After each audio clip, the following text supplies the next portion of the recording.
Hello, and welcome to Morningstar and Company Incorporated, a Dungeons & Dragons 5th edition actual play live broadcast where I, DMF Saint, will be GMing the players below me on their post-Curse of Strahd adventures through the Abyss after a interesting and fun adventure up the Infinite Staircase. Let's take a moment and go around the horn and introduce you all to the players and the characters they'll be playing today. Chum? Hello. Hopefully my mic's unmuted. All right, good. I am Chum Nation. You can find me there on the internet places and locally here on location in lovely Jacksonville, Florida, because that's my location right now. But I'm playing Varys Salvaran, the High Elf Warlock, and still in the Abyss, or whatever this place is above the Abyss. Pazunia. It's great. Love it. Can't wait. Joe? Hey, I'm Joe. I'm on a Twitterverse at the Nation of Joe _. Tonight, as every night, I will be playing Ragnus Stummy, the Tiefling Sorcerer. I too am excited about what's next in our adventures of, I will call it, the Abyss unincorporated Abyss. Taxes are lower, but there's also more things that can kill us. So I don't know. Decisions.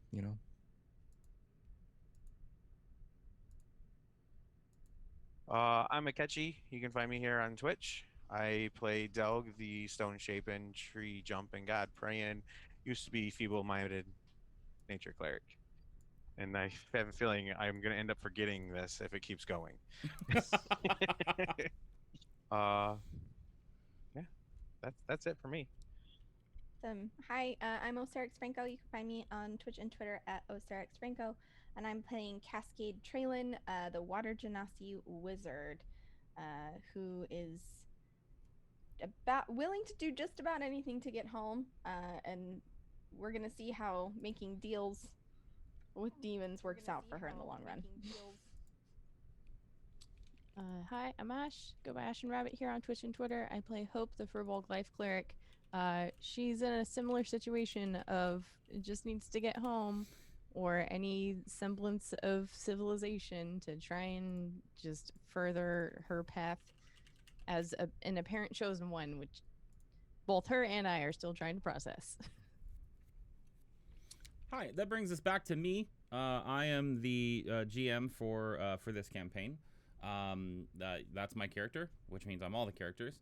And let's talk a brief little tidbit here about what happened last week. So last week the party found themselves at the edge of a ridge overlooking a plain that had a giant pit in the center of it, probably about a mile or two wide, around which was a war encampment. And on the hillside overlooking this was a castle made of some type of iron wall surrounding this pristine, beautiful, almost romantic-looking castle built to overlook this barren landscape within the Abyss. The party decided to just walk up to the front door and were met by an advanced party who, through a couple casting of spells, were able to understand they were trying to take them back to the person that they had asked to go to. Little did they know that they were being captured and prevented from casting spells so that they could put on a show for the soldiers who had not seen a fight in a very long time. Overseeing the fight was Mastafal himself, the demon lord overseeing the fort of Vanilon, over the pit of Shandalavri. And impressed with their ability to please his troops and also entertain both him and everyone else, he invites them back to the fort, where he treats them to a feast of some sort of meat-like product. We're not sure exactly what it was. And offers them a deal. He is trying to regain the favor of his consort and his mistress. And he knows that she has 2 people that she would like to extricate from a nearby fortress called Aldenoc's Egg.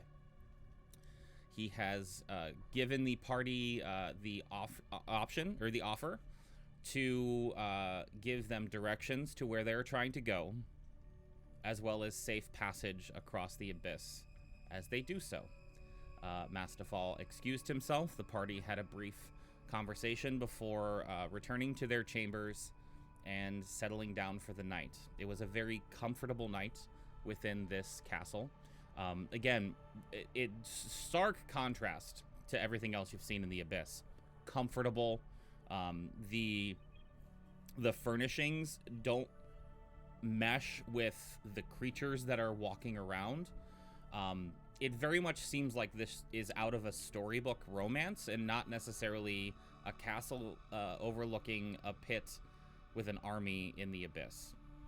You were able to get a very nice, well-rested evening's worth of sleep, and you wake up in the morning with one of the servants, one of these kind of dretch creatures, almost winged pig-like ape humanoid creatures, coming in and giving you an indication, which I don't believe any of you understood. You can't understand them at all unless one of you casts Comprehend Languages. So here's a question for you. Whenever one of them is talking to you, are you trying to, like, communicate with them, like, anthropologist style? Or are you casting Comprehend Languages every time you talk to them? So the spell lasts an hour. Mm-hmm. So I think it would determine, like, how critical the information felt. I think it would probably, Cascade would approach it from a trying to gesture first, but depending on how complex the message is, if it took longer than 10 to 15 minutes to figure it out, she'd just be, screw it. And she would can cast also it. communicate telepathically, but at least one way. Gotcha. I forgot about the telepathic. Yes. So yeah, I'd say that this particular conversation in the morning isn't important enough for you to cast Comprehend Languages. It's the servant kind of comes in and frustratedly tries to communicate something to you, and like Cascade, you're right on the verge of it, and Varys, you telepathically communicate to him, because I think it is both ways, isn't it? Well, only if they can communicate telepathically, but they can understand what I'm saying. So I could communicate like, we don't really understand your language, that kind of thing. So, simple gestures or motions. Out of character, speak back. Out of character, almost everything in the Abyss can speak telepathically. Okay, then we can have a two-way conversation. Right. He says that whenever you're ready, they've prepared a breakfast for you. Mastafal will be late to the breakfast, so if there's any further discussion that you would like to have, you're more than welcome to. Whenever you're ready, make your way to the dining chamber. Okay. I think I need to address something really quick, because I think I'm going to really regret this if I don't. Sarah, can you please describe Cascade again? Yeah, so Cascade, she's in her just early, just like what you height, did in your color. introduction. Yeah, so she's female. She's black, short, like pixie cut hair that kind of moves of its own volition. Seafoam green skin. Her eyes are a very like black blue color. That depending on the light determines what color they look like. 5'7", 140 pounds, 35 years old. Dressed pretty nondescriptly. In like robes, she has a cowl like cloak thing that she wears. Okay, but she's a water genasi. And her class is a wizard. So wouldn't you say that she's a wizard of the coast? Well, you could do it. Some would say that. Some would say I just wanted to get that out of the way because I wanted to I like start that. on a really fun note. Let's I do continue. like that a whole bunch. It's very good. Do you like that I was like, narratively, where are we going? What do you need to know? Let me tell you all the information. He's like, I'm it's so just glad a that you were bad prepared. pun. Anyway, here's one. Wonderwall. Just have some fun tonight. Yes. Very So good, good. very good. So you said breakfast is ready. Whenever we want, we can head down to the dining room, and Yes. Masterfall's gonna be late apparently. So Probably just a bunch of meat again, isn't it? I don't know. We're inside the castle. Actually, were we inside the castle the last time we ate with the feast with them? Probably. Yes, it's probably just meat again. Okay. I mean, I'm not gonna complain, but I'm complaining. This is what I'm saying. I mean, oh, well, that doesn't really help your case. I was going to say that the description of the place we are going sort of implies the existence of eggs. Eggs. So, Or at least one egg. yeah. So, I mean, Right. but that still doesn't, help your case. Just a lot of protein. What? Eggs aren't. Are eggs meat? I mean, I just don't like eggs. It's, Oh. it's kind of a rare thing that my family would never ever get. So when I did try them, they were gooey and weird. No thanks. All right. Well, you should try to eat something. Probably gonna need our strength. Okay. Take the least repugnant meat you can find, I guess. Okay. Can and will do. Sure, sir. I mean, I feel like between Delg and with the help of Cascade now, we should be able to, like, get some agriculture going of some kind. I mean, it's possible, but that would require settling Yeah. down. As lovely as the sunsets here are, Hmm, I can't imagine that I'd want to stick around to see very many of them. true. And if But- we make it back to where I'm from, we've got a whole just massive vegetable garden. We grow rice by the lake. It's pretty sustainable. I don't know. Do things tumble around in the bag of holding? No. No? All right. Well, if we find a nice little box, you make a little planter out of it, throw it in the bag, and make sure we're watering it every once in a while. We can have our own little. I mean, there's no like air or sunlight in there. I mean, aren't there other like pocket dimensions like that you can actually go into though? Like, what if we made a greenhouse that we could tug along with us? That would be cool. I'm gonna think about that. I can't do that. I can't either, but I like the idea. Yeah. Well, technically, you can later. Hmm. And it takes practice, Yeah, but we could do it. one day. Throwing it out there.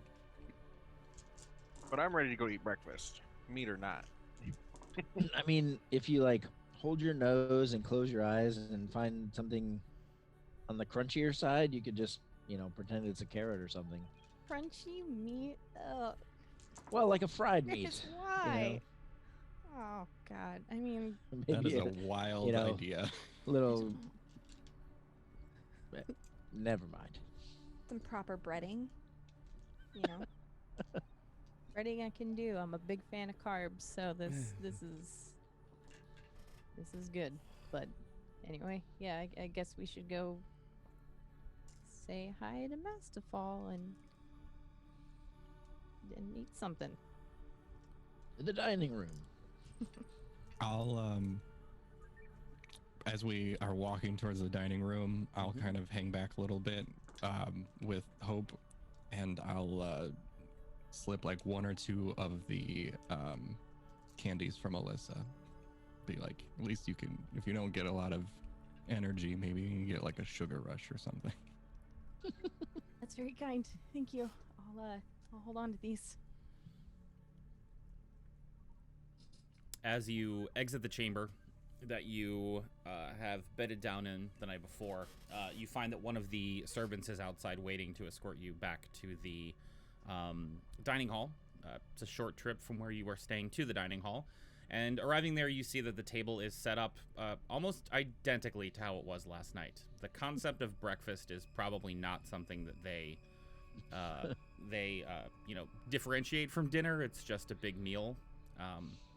So you are no meat pancakes or meat waffles or anything. Yeah, no. Oh, There are no Jesus. there are no meat pancakes or waffles. I'm sorry. But yeah, sitting down, the food is, if everybody's eating it, the food is enough to sustain you. It is tasty enough, bland. There's not much seasoning or flavoring to it. Well, Not if I can help it with a couple quick cantrips as I take each bite. I was gonna say, Cascade will kind of sort through her component pouch. Thought I had salt in here somewhere. Like, hey, Rognus, why don't you hook a brother up? Hit this plate with a little of that. Really, yeah, I can only get like 3 different things, so Look I'm gonna at- try and like flavor 3 of the most popular dishes with at least some salt and peppies. We There you get some go. honey up here. You can dip it in Ooh. honey. Yeah, what about some mayonnaise? I mean, that would be pretty Wow. good I got. right about now. I can only do one of those though at a time. What about honey mayonnaise? We should have had some Is that- forethought. Can you do because I honey could have, mustard? Like, Does it poured allow some honey out. mustard? No, I could have poured some out and like kept some for the morning. I didn't think of it. So only thing I Next can time. do. Half-day old mayonnaise. That sounds got- great. Oh. Well, I would have done the honey or something. But yeah, I can do honey. I can do mayonnaise, or Yeah, mustard will be fine. or do they have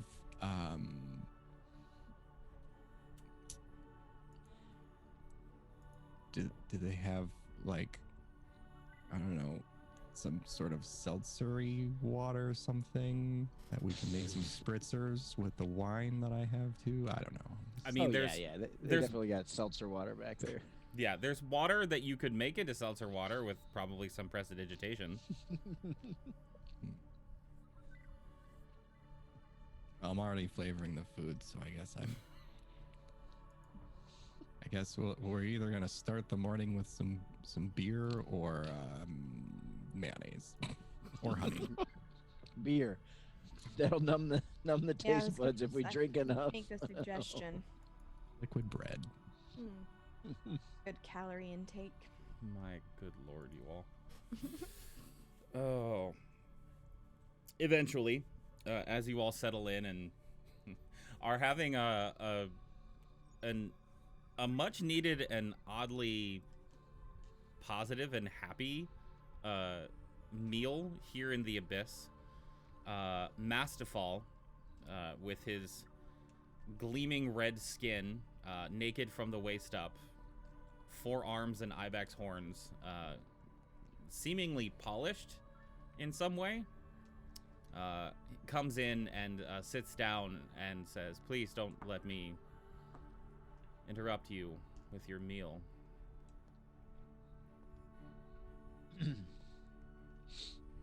Have you given any thought? I wouldn't even pay attention, and I would just keep eating. Sure. Have you given any thought to my offer? Varys? Yes, I mean, I think we have we need to get out of here. So whatever makes that happen the fastest. So yes, we will accept your offer.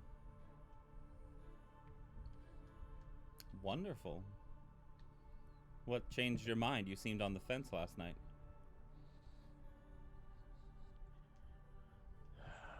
I think it's just a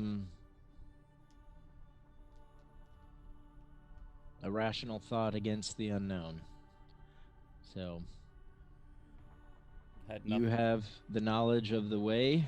If we were to try to find it on our own, it could take us who knows how long.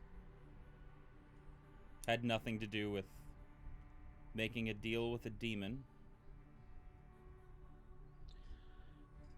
Let's just say that part doesn't really bother me that much. And the rest of you? It bothers me a little, but if that's what we have to do to get out of here and do it as efficiently as possible, then that's the route that I will take. Chew down. I want to go home. That's all. I'm in a similar boat. You have your business, I have mine. If I can accommodate the deal, then I can get where I need to go. It's pretty simple, straightforward math. And you, little man? I'm eating, so I was gonna just continue eating to try to ignore his question. Don't worry about my friend. He's in.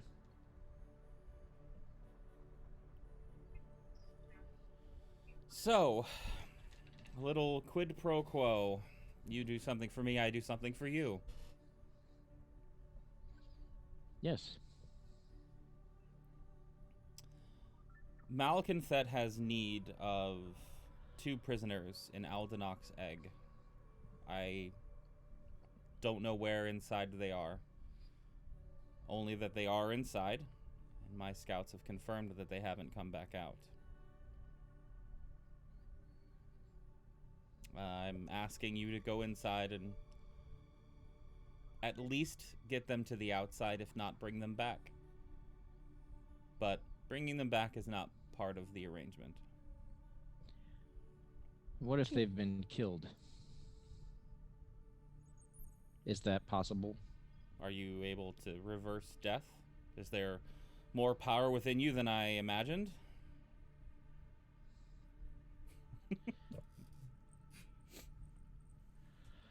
Doug would like stop eating for a second, and then just go back to eating. Sure. I feel like if you had the power to stop and reverse death, then that fight would have gone much faster. Well, that would have been not entertaining, right? Fair. So is that the answer to your question? If they're dead, we are to try to bring them back to life? If you can. If they're dead, they're dead. Can you give us any information about these prisoners so that we know what we're looking for? I can. They're both human. Young, by our standards at least. One of them has reddish blonde hair. Nice, well-trimmed goatee, at least it was the last time I saw the man. He's a very boisterous person. Loud. Funny, What's though. his name? That I don't know. The other one, I believe, is female, but I'm not quite sure. I've never quite been able to tell the genders of Tabaxi at first glance. Dark fur, feminine features, always wears a cloak. I'm sure they're the only 2 of their kind each inside that egg, so they shouldn't be too hard to find. Do we recognize these descriptions at all? Make a history check with a very Oh, low DC. I feel like player does. Can I do another one? Is as it well? lower than a 9? Oh shit. Okay, 23. Doug's got it. Rognus, you were asking to, so go ahead and do it. Go ahead Okay. and roll, just to be sure. Well, there you go. Yeah. Even though So I'm pretty sure I already know. yeah. So yeah, I mean the description. It's a pretty similar description to Mist. What at about the least- other guy? At least for the Tabaxi. The other guy, Delg, sounds real familiar, but it's been an awful long fucking time since you saw this person. And Rognus, during the stories that they've told you about how they came to Barovia and their times outside back in the academy, this description sounds like someone they've described to you before.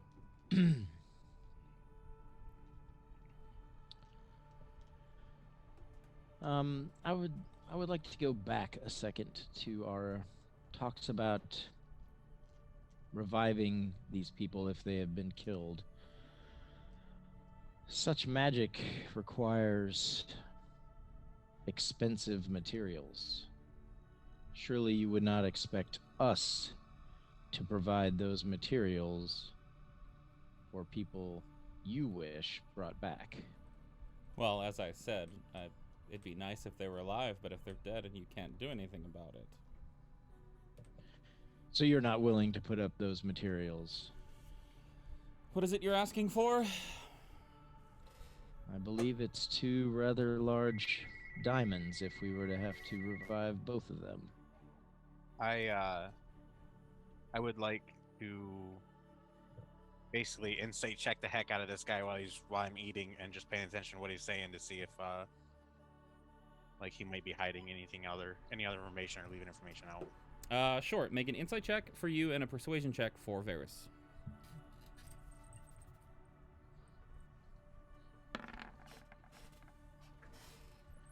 14. I mean, yeah, he's hiding a bunch of shit, dude.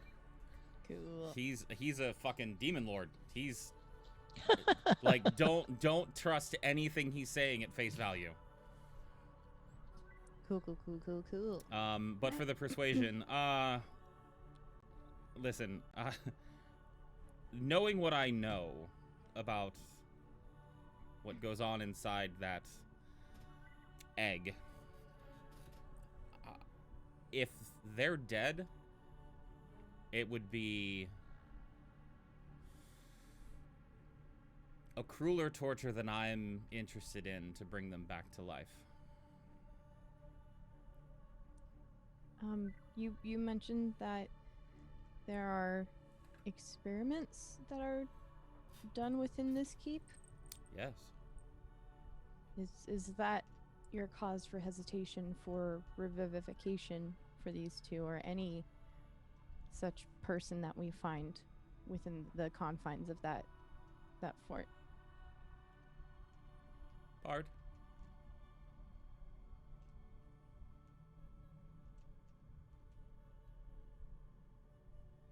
Why does Malconthet need these 2 prisoners? Why does it matter? I'm just passing curiosity, I guess. If these are individuals... I'm sorry, Cascade, go ahead. I would just add on to Hope's line of questioning. It matters because if we have to make choices on being able to get them out, we'd rather make choices, if your queen needs them because she needs them to speak, and we have a choice of getting them out, making it so they can still speak, that's something that we would need to know. What condition is most ideal? We would hate to have our deal broken because on a technicality of them not being in the proper condition. Ideal, alive, not insane. But, as I said, if I am correct in my understanding of what goes on inside there, you only have a certain amount of time to get to them before one of those conditions is true. Can you please explain that, since you've mentioned it twice? What goes on in there? What are we walking into? The lord of that egg is, and I do not say this lightly, more sadistic and twisted than I am.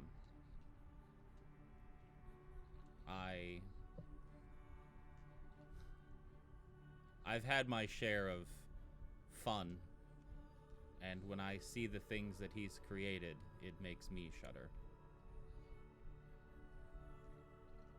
Could we get the name of this lord?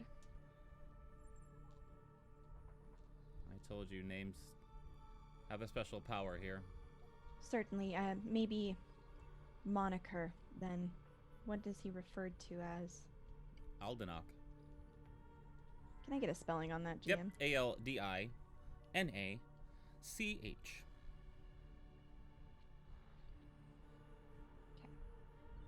Have I ever heard the name before? It's on our map, right? Yeah, it's on your map. Aldenoch's egg. Yeah. There you go. Make a history check to see if you came across this in your studies at school. It's gonna be a real high DC though, just as a heads up. Yeah, I mean, you briefly touched on the Abyss during your studies when you were doing like the required like 201 like intro to plane walking and you primer, and you didn't get too in depth into the kind of ruling class situation within the Abyss and like who the different lords and ladies were of this particular realm, sadly.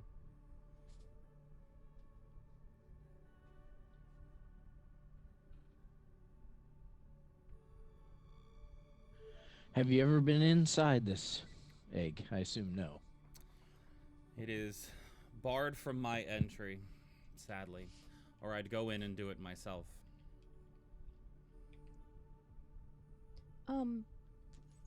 What's the easiest way to get there? I can have my scouts escort you one of two ways. Your choice. We can go above ground, across the river Styx, or below ground through the caves. There's caves? Have you not What's- seen the pits that mar the Is countryside? the path of least resistance. They'll both have their challenges. If you were to go on this mission, which would you prefer? That's a good question. The caves. They're very pretty. And it would have nothing to do with your preferences for suffering? No.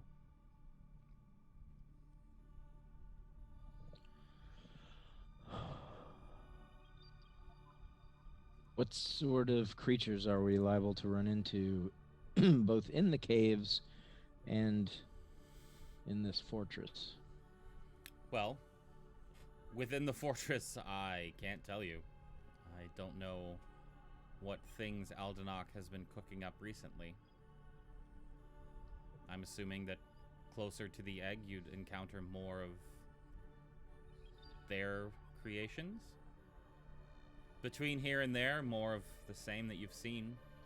My army's made up of most of the denizens of this plane, or at least this part of the plane. You might come across a different creature or two here and there, but nothing you haven't already encountered.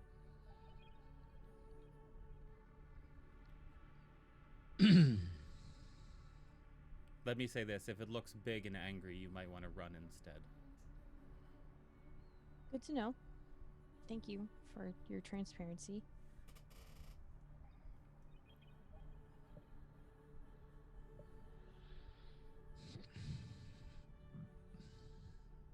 Well, which route do you guys want to take? Since we're ultimately the ones to go on this mission.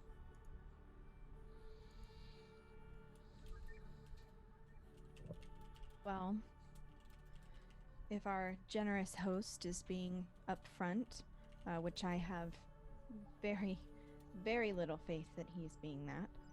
Oh, I'm hurt. How unfortunate. I imagine that the caves would probably be the best route underground. The only thing is, it gives us little room to escape. If things were to go badly, we would effectively be trapped underground. However, death might find us quicker there, and that has its own appeal.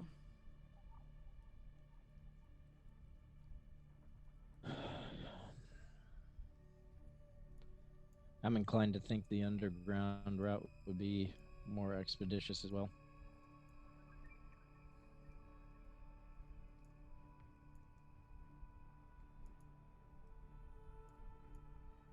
I'm here to help protect you all, so whichever route the majority wants to go on, that's where I'll go.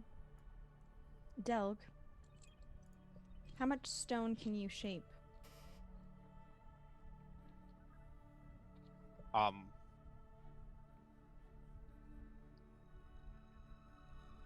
Doug will stop eating for a second. He'll look up, look at you, and kind of like gesture a hand about a little taller than he is, and then just go back to eating. And Rognus, any thoughts? I can't do anything with rocks. Doug was trying to teach me to do some things, but I don't think I can be as good as he can. I also lack the affinity. Then she'll start spinning the water in her glass.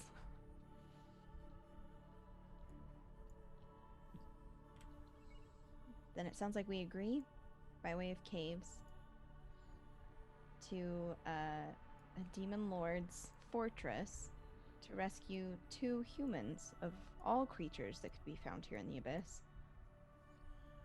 I think it's a human and a tabaxi, not tabaxi, to put correct. a finer point on it. Yes. Correct. From experiments that we do not know the nature of, that we should hope to not be subjected to, and return them here, ideally alive and sane. In that order.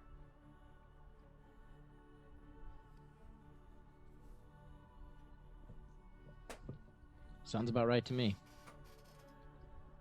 Great. And in return, we require safe passage to the door leading to the infinite staircase, guarded by whatever it is, that dragon. Yes? I think you have your information incorrect, but if that's the deal you'd like to make, sure. Okay, then correct me, please. What's your intended destination? Waterdeep. We're trying to return Faerun. to Yes. Faerun. Faerun. The infinite staircase is not where you're heading, then. My understanding is that there's a gateway here in the abyss, guarded by Christine. Yes. That's where we would like to go. That I could lead you there, or I could lead you to the infinite staircase. I have no desire to return to the infinite staircase. I've spent quite enough time, though it is appreciated that you would be so accommodating. Absolutely. Safe passage and directions to Christine's lair. Anything else? I do have one follow-up question. I'd like to clarify what you just said. We want safe passage through Christine's lair. Understood. To the door. We'll get not to the lair. We'll get to that. You, blue one? Well, it's actually a lovely shade of green, but I don't see why. Slightly Listen, colorblind, sorry. It's fine. Names have power. And you seem like someone who bargains. I do. What would it take to get Christine's true name? Just if one was curious.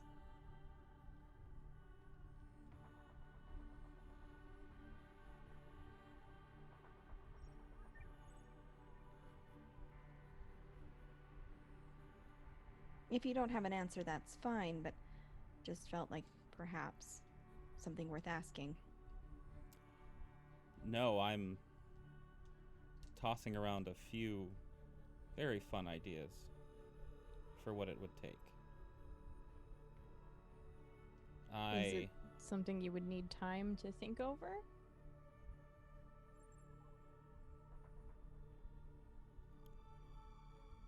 Christine has been very kind to me in the past.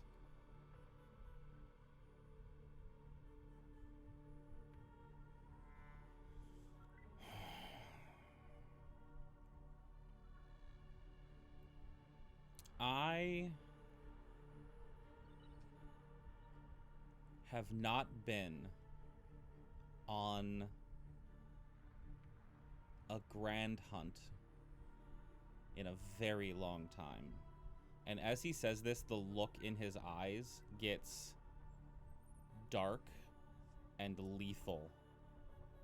And he's almost like drooling as he starts thinking of this and saying this out loud.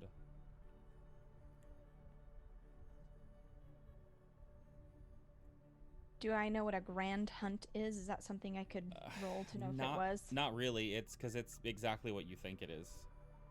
It's a like a Most dangerous game. Pretty much, yeah. Kind of thing. Yeah.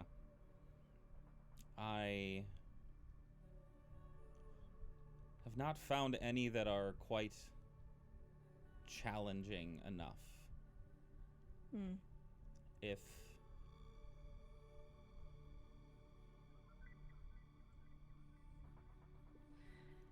you know, I'll tell you how to get there.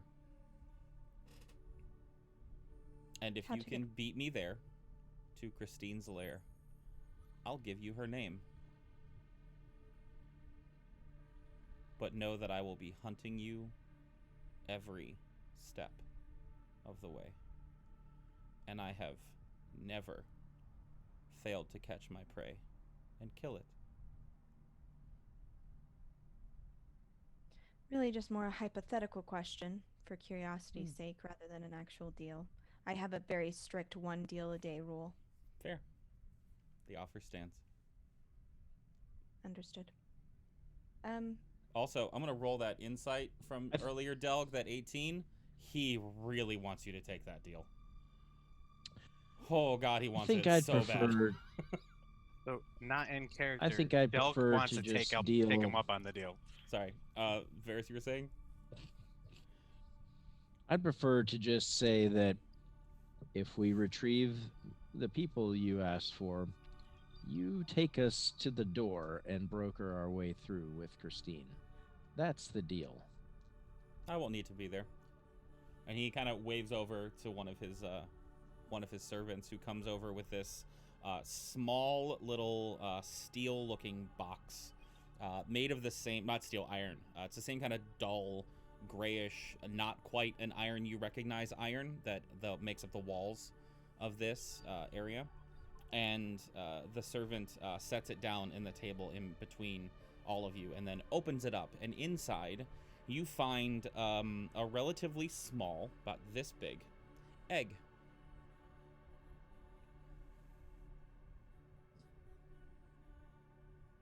Just take her that. You can use that to broker your way through.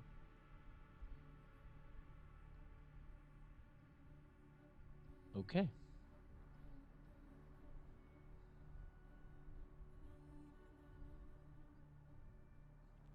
Do we get to take that now? Say again? Who's what? I was just asking if we get to take the egg now. He reaches over one of his hands and closes it and pushes it over to you. We had a deal. Okay. I'll take the box and put it in the bag. Which bag? My bag of holding. Okay. I have a few questions.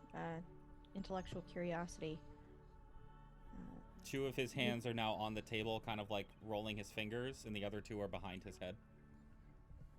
Not really about where we're going and what we're doing, but more where we've been. We passed a strange... I wouldn't call it an altar. There was a hand extended up. And does that have significant importance, or a ruin of some kind? Doesn't really matter. Yes.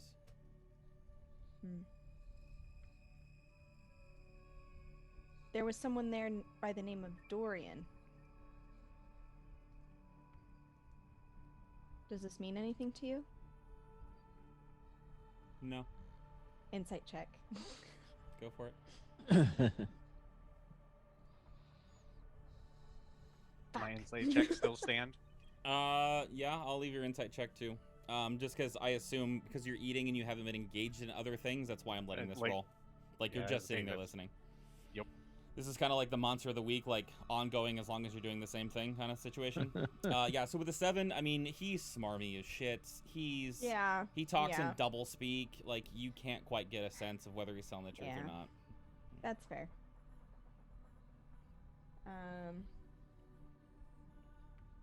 I was just curious. What about Does the Angelo 18 see more? Morningstar? Does that ring a bell? Can't say that it does. Do I trust his? Yeah, his do I words believe come out that of his one? mouth? I'll take an insight check on that one. Please have both your insight checks open. Varys. Okay. 16. Clicked it. Did it? Okay. Fuck. 11. And I still have my 18. Yep, I know. So Hope, you're not quite sure. Cool.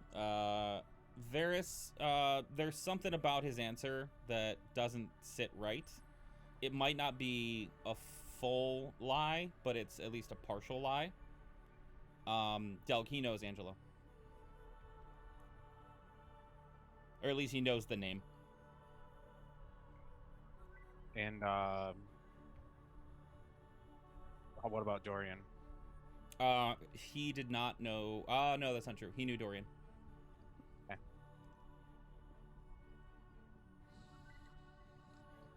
But there was actually, for an 18, he knew Dorian, but what you described, Cascade, or what Cascade described, was news to him.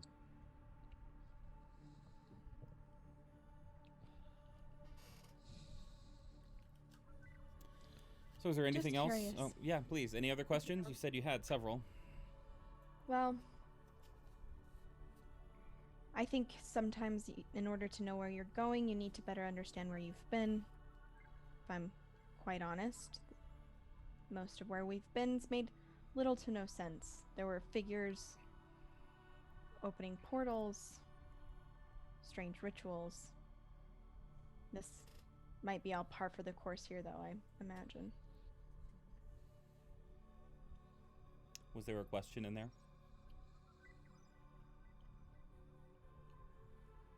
No. I think this curiosity will just have to go unsatisfied for now. I appreciate your candor. Well, should you change your mind and decide that you need to be satisfied, you know where to come. I'm perfectly content with being unsatisfied in this way for just an indefinite amount of time. Okay. So is there anything else? We have a deal? We're agreed? Yeah.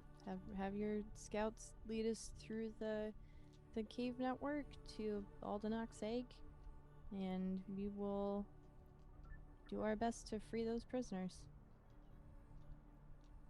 And send them back to Malconthet. Mhm. Is that your intent? Yeah. Yes. That wasn't him, that was me.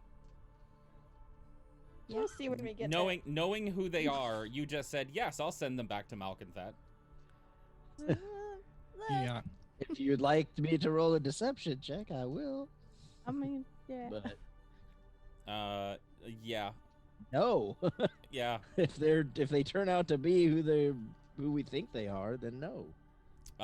But at least Hope said yes, and I'm asking if Hope was your like what your intent is, Hope. Not really, no. Okay. Can you roll a deception check for me, please? Oh no, I mean, wanna. I can try and help her. Sure. It's fine. Okay. Hope up here telling big fibs. That'll work. The biggest fib. Then it's settled. My scouts will lead you to Aldenok's egg. You will make your way inside where my people cannot. You will extract the prisoners and return them to Malkanthet. In exchange, I will give you passage to Christine's lair. And you can use that egg to broker your way through. Sounds like a plan. Thank you for your hospitality, and hopefully we see you soon. He stands up and says, looks at you, Cascade, and says, I'm so sorry that I only have 4 hands, and extends a hand to each of the other ones of you to shake it. I'll shake his hand. Del Grognus? I was eating. My hands are busy. So you're not shaking his hand? I'm not really paying attention to him, so I'm gonna act like I didn't see his extended his hand out. Rognus?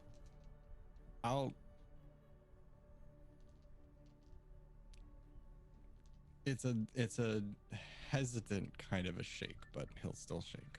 Sure. He walks between Delg and Cascade and extends a hand to Cascade to shake. No hesitation. Okay. Puts her hand out. It's like the handshake with the other hand on top handshake. And then he turns to Delg, and one of his arms and hands just taps you on the shoulder as the other one from his other side of his body reaches out to shake. Are we in agreement, little one?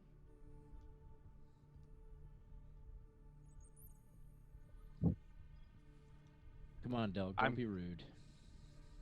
I am here to protect and help my friends. Then you should have no problem shaking my hand. I agree to protect my friends, yes, and I'll shake his hand after I say that. It's settled then. Enjoy your meal. Make your way down to the front gates. My scouts will lead you from there. He walks to the edge of the room, goes like halfway out the door, and then turns around, walks a couple steps back in, and says, "Are you quite sure you don't want her real name?" We're sure. I don't doubt that you would rather enjoy chasing us across these lands, terrorizing us at every turn, ripping everything that we love from us. And I get immense satisfaction in knowing that you will never do that based on a deal that I give. There is a clear lust in his eyes as you're talking through those things, and there's this mischievous smile when you say that you denying him that is your sole goal in life right now, and then he briefly nods his head and leaves the chamber. Really glad we didn't take that deal. I've got a bit of trauma related to being hunted throughout a land. Just would rather never have that again. Please and thank you. I have to be honest, he's a complete and utter fuckboy. So I don't feel like just any gratification at all. I So, don't necessarily understand the term, but I have context, so I think I maybe Sorry. get it. It's okay. Slang of the family. So I forget that it's not a common term. Nah, I'm just ignorant. That's all. while at the academy, would we have taken basic hand or basic writing, like code writing? Sure. Yes. Yes, sure. Why not? Awesome. So I will pull out a piece of paper and I will actually ask Cascade for some ink real quick. And I am going to write down on the paper that he does know Dorian, that he does know Angelo, and he was surprised that Dorian was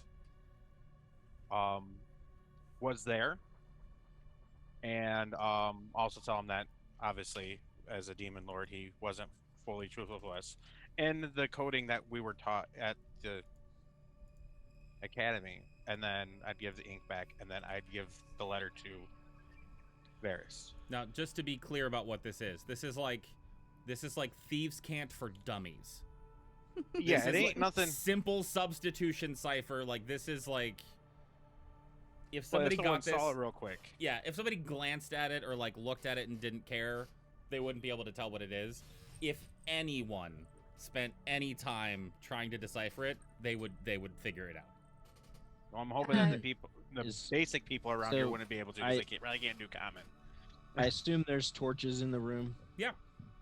Okay, so I take the piece of paper from Delg, I read it, and I find a torch and I burn it. Sure. And then I will spend time telepathically communicating what the letter said to each person. Are we alone in the room right now? Yes. As much as we know. I mean, And then at the same time, when I'm speaking with Hope, I'll just kind of give her a little bit of a smile, and telepathically I'm communicating this. That last little bit was pretty impressive. I have to keep my eye on you.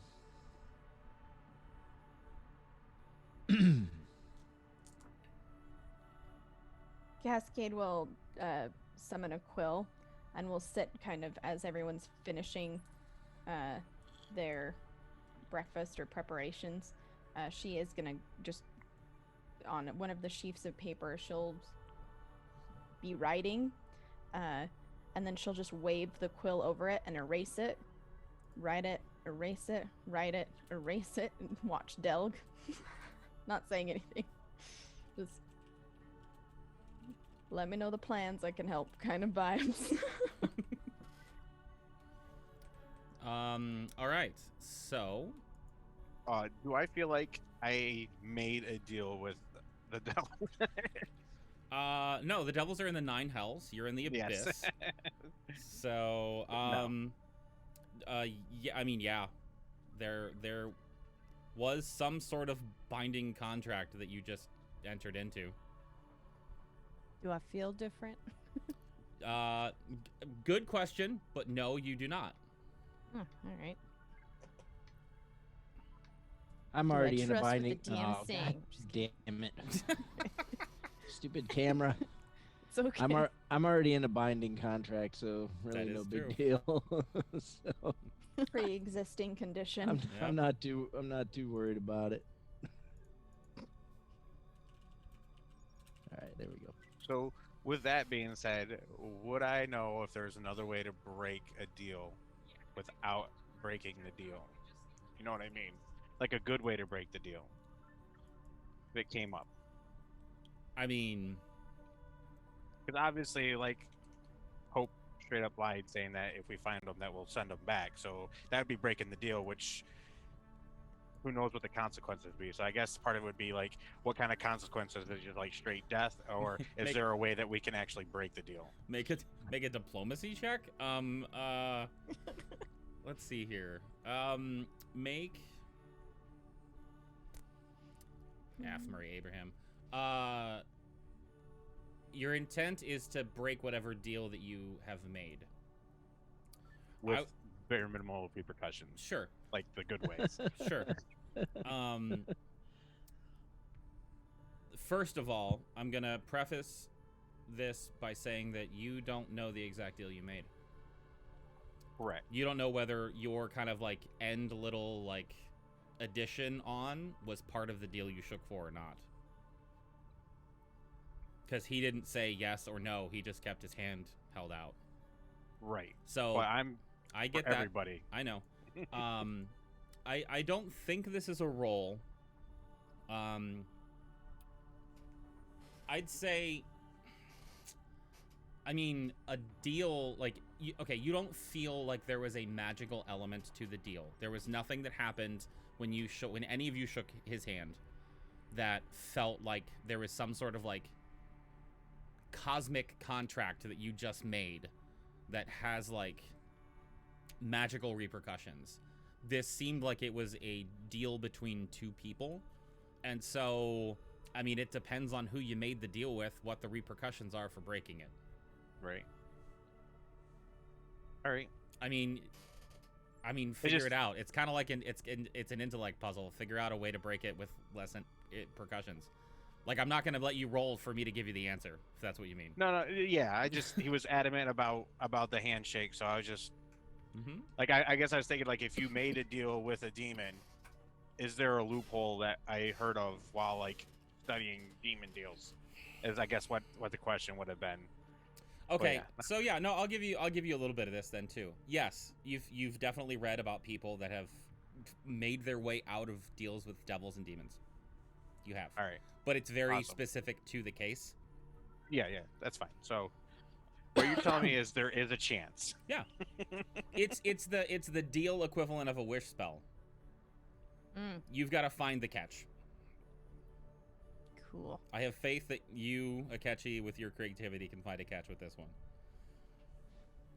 So, breakfast is over. What are you guys doing now? To the gate. Seeing as how everybody's very secretive and everything like that,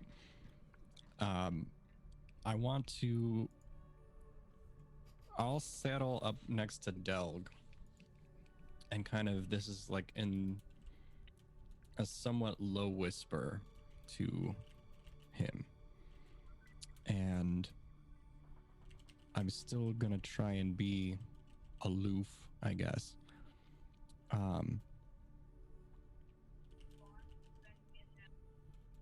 And Ragnus will say,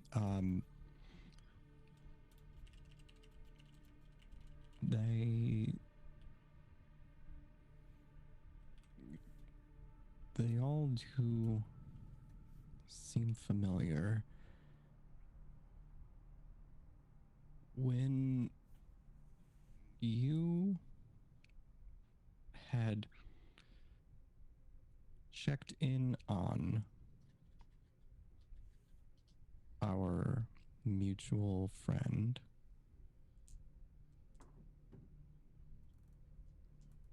do you remember what you saw?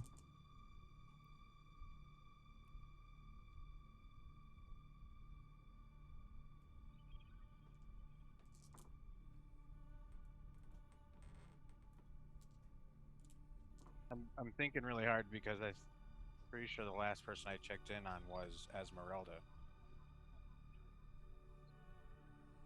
Because I remember sending a message to Mist about getting out. But I don't think I've ever scryed on her. And maybe out of character, I need a reminder about that, because I thought... Am I wrong? You're wrong. I don't remember if it was you or Hope. But you have scryed on Mist. Oh, or was it Hope? I think I sent her a message. Yeah. I remember a message getting sent. I'm not sure about scrying, but Like, she was weak and... That was a scry.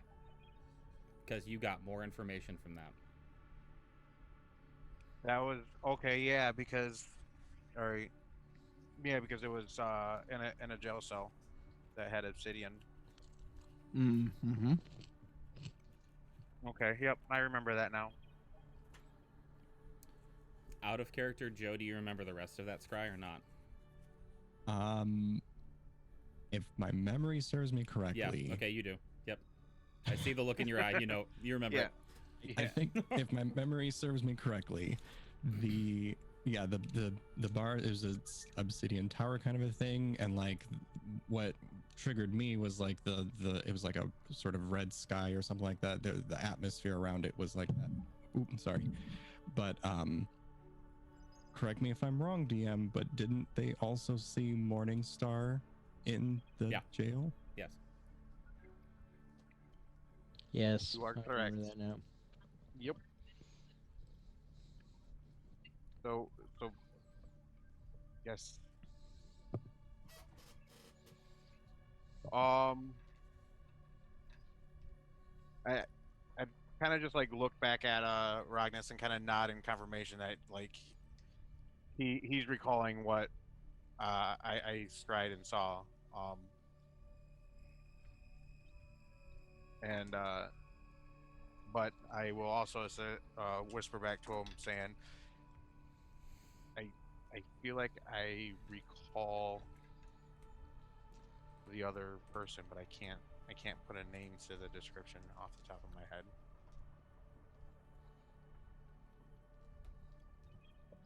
Yeah.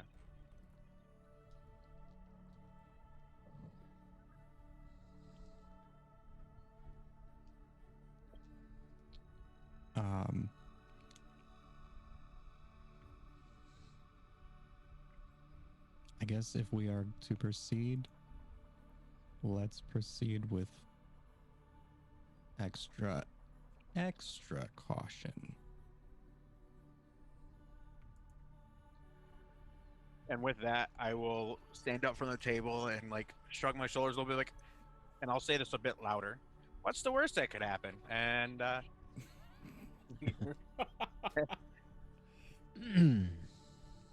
and kind of like get my stuff together and be ready to go to the cave. Okay. Are you all heading out straight to the entrance to the keep, or are you stopping or having conversations beforehand? Cascade would use the time kind of preparing and would create a scroll using the Master Scrivener create scroll thing. So a level 3 Scorching Ray is what she's going to make. Okay. Which is pretty freaking dope. So cool. I know, it's so How cool. long does it take to do that? It's just whenever I finish a long rest, I literally touch my wizard quill to a blank piece of paper. Shit. Okay. Yep, but I can only do it Dope. once. But also I'm adept at crafting spell scrolls. So in the future, like I can make them, but this one it's just once after a long rest. Jesus. I Okay. can make this scroll. Yeah. Amazing. You now have a scroll of Scorching Ray. 3rd level. Hell yeah. Because I feel it's going to come up, I would encourage everyone else to remember the rules for casting from scrolls. Yeah, anything else you guys want to do before you head to the front door and meet up with the guard that's going to guide you through the caves? Oh, good. I can't think of anything. Cool. I mean, I'm already halfway to the door. Yeah. I expect nothing less from you, Doug. So yeah, as you make your way to the front door, you see that there are 2 of the kind of servant class creatures that are here, the Dretches, who are standing there kind of milling about and in conversation. They both have kind of like these kind of busted, torn up sacks over their shoulder, as if they're like, this isn't going to be a single like day's journey. Like they're packing to spend the night somewhere. And as they see you all coming together, like they kind of go over and look at all of your gear and things. You all have gone back to your room to get all of your belongings and everything that you would need. And they kind of look you over and pat you down, make sure that like they're not going to have to protect you on the road, and make their way out from the castle and towards the center of the encampment where the giant pit is. Did they miss the big Coliseum show? I think we can handle ourselves. You can ask them. They might have. No, I can't talk to them. So, Sure. like, I definitely said that out loud as they're patting us down to like the rest of the group. I'm like, Guess So they missed the Yeah, show. these guys probably don't get out of the castle much. I don't know if you've heard, but we're kind of a big deal. the one you said that to as Oh he's my patting you down God. just grunts back in your face. Wow. That's so good. Just wow. All right, so they head down this little hillside and across the short plain to the larger part of the encampment. And as you kind of break into where the tents are, you see that it's like a larger road or a larger pathway that leads its way to right to the edge of this giant pit.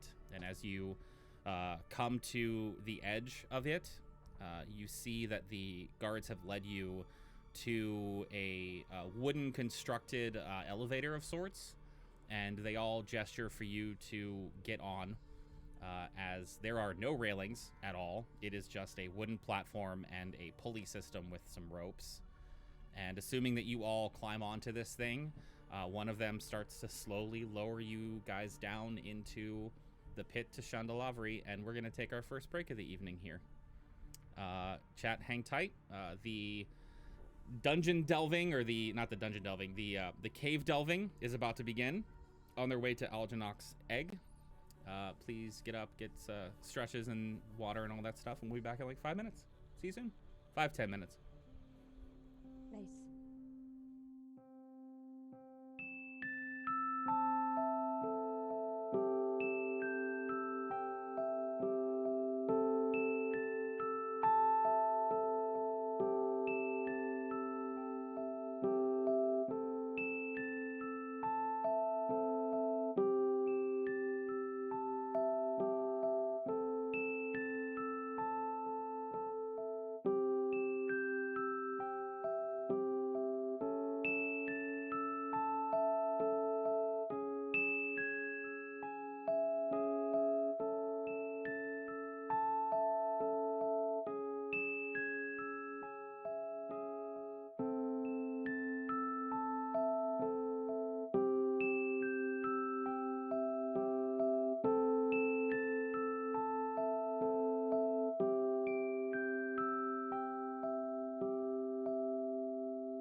Hello all and welcome back to Morningstar and Company Incorporated Dungeons & Dragons 5th Edition Actual Play Live Broadcast. The party has made their way out of the keep within Vanillon and has been escorted to the edge of the pit of Chandelavri and down into the deeper and lower layers within by several of Mastafal's guards. They are being led on their way to Aldenoc's Egg, a short couple miles away. However, oddly, even though it's only a couple miles, the creatures that are taking them there have packed an overnight bag. They're not quite sure why. The caves that you find yourselves in... I thought I had this thing playing already. Damn it. Hang on. I think this is the one I had picked. Yeah, it's that one. Okay. So, the caves you find yourselves in are made of similar rock formations to what you had seen on the surface. That kind of like dusty, reddish, almost rusty dust color. But as you get deeper in here, the coloring of the rocks themselves starts to get much darker, much more like what you would expect to have seen inside of a cave. Not quite browns, more of like grayish, almost like dark clay coloring.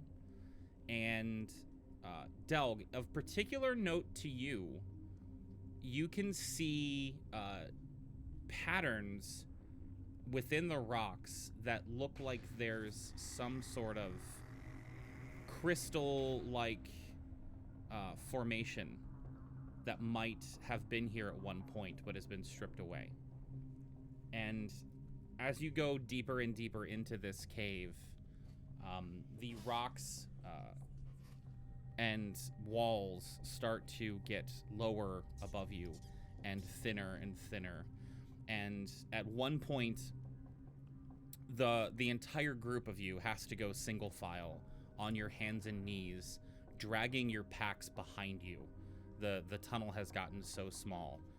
After which it opens to a ginormous chamber that you can barely see the top of Varys. And the rest of you, when you look up, all you see is darkness.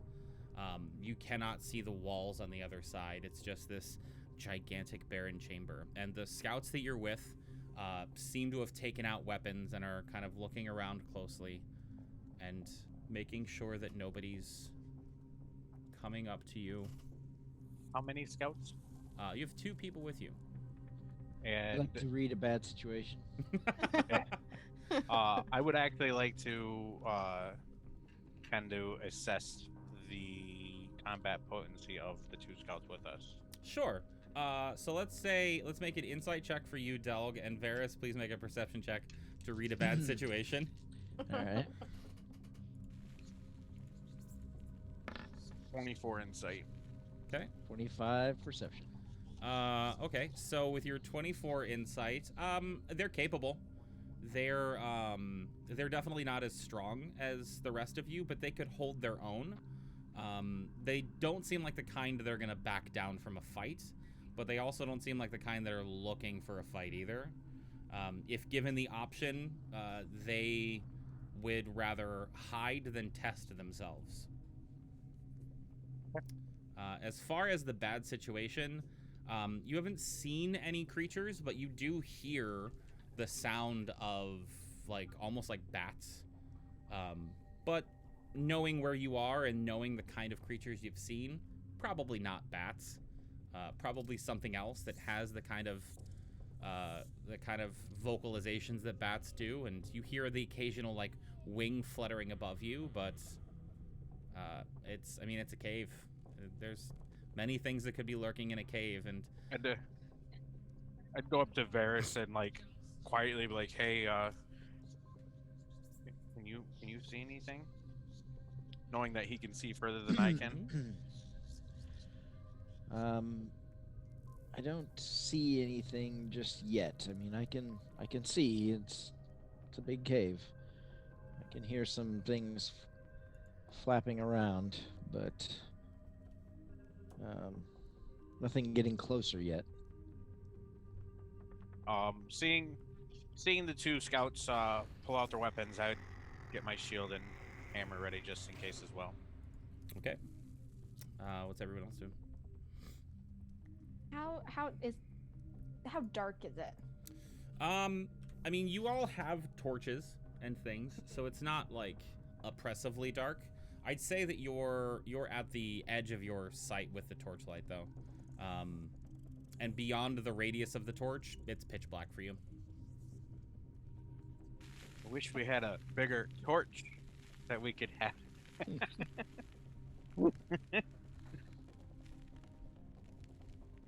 I don't have my stream deck, so you have to make your own noises.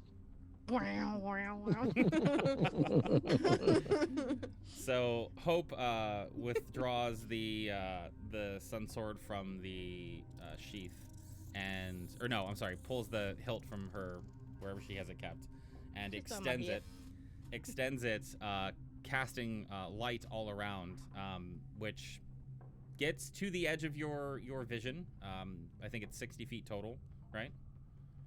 Yep. That's as far as you can extend it, correct? I think so. Yeah, I think it's 30 and 30. Yeah. It's a large open cavern. The light does not extend to any walls or ceiling. Is this like one of those caves you go on a cave tour for, and you like climb down the spiral staircase and you just go sit on a bench and they're like, here, look at this stalactite over here. Guess how far away that is. Does it look like it's only 50 yards away? Guess what? That is like a quarter of a mile away. And it's just weird perspective shit. Yes. Not like you can really see anything. Okay. Yes. Cool. Just to try to judge, since they're at 60 feet, I have a sling. I will pull out a sling, pull out my sling, grab a bullet, cast light, and just arch it to make it go as far as I can possibly go. Okay. What's the max range on it? I'm looking 120 feet. Sure. So as you spin the sling around and let go of the tether, the pellet, you watch it just arc and land. And you can, even though it's 120 feet away, you can hear it hit and like bounce a couple times and then come to a stop. Awesome. Way fucking farther than 120 feet in front of you. Awesome. Well, we're just waiting for our scouts, our leaders to show me the way. Yeah, they are moving into this, into the center of this area. They are pushing forward, but their pace is slowed down a little bit. You're going about half the normal pace that you would be going. I'll ask them telepathically what they're being extra cautious about. There are things in here that I would rather not mess with. We're just making sure that if they come, we know where they're coming from. And what would attract them? Why would they come? Food. Okay. They keep walking along in front of you guys. Cascade, you were gonna say something? Yeah, just ask. Varys. Yes. Seems our pace is slowed. Our guards seem nervous. Yes. Aware of something? They're not aware of anything yet. They're being cautious because there are possibly things in here that might like to eat us. Well, that's a disturbing thought. Upon hearing that, I'm going to slow down What and did you bring up the rear. expect, honestly? I mean, that's fair and valid. It's just unfortunate that they didn't notify us by any means or attempt to let us know. Do we know the nature of these beings, these creatures? What they might be sensitive to, so in case they attack, we can punch back harder. I can ask them. I doubt they will know since they're armed with swords and probably like everything else in this place so far. Fortunately for us, we're here, but if you could ask, that would be great. Speaking Sure. of them being armed with sword, are they magically enchanted? No. Won't even let you cast it. So I'll the one that I talked to before, I'll ask him these things. Are they sensitive to any sort of type of attack, Cut off their head. or how would do you plan to fight them with those regular weapons? No, I found that my claws are more useful. Okay, your claws. Okay. But do you know if they have any weaknesses? Well, I know that they bleed. Okay. They're, They don't know. Okay, Cascade. they're giant winged creatures. Giant winged creatures, but they would claw them, like, claw them. They mime clawing in your direction, Cascade. Yes, yes. Unfortunate that I did not pack my claws. I'll think better next time. Yes. The pace. Go ahead. Can you ask them if it's the same thing that they have tamed? Is it the big winged creatures that we encountered before? Just wild? Brock? Did those Vrock. things have? Oh, the Vrocks. Okay, I'll ask him if they're like if they are the Vrocks or if they're something else. No. Damn it. No, not Vrock. They are like giant flying things with stingers. I'm gonna hold a thorn whip for anything that attacks one of my party members. Okay. Is Varys relaying that? Oh yeah. Cascade's yeah. gonna try and think back. I don't know the nature, history, whatever, to try and determine what the hell might be coming out. Because this cave is large, and we're stuck in here, so When we you gotta say figure out what we're giants. against. Yeah, so it's up to you. I'll color your answer based on whatever you pick. History or nature or... Gonna get a better thing with history, but I feel like nature would give me what I want. So I'm gonna go with nature. Oh. 15. 15. I mean, tell me how much you think Cascade would have studied the Abyss itself.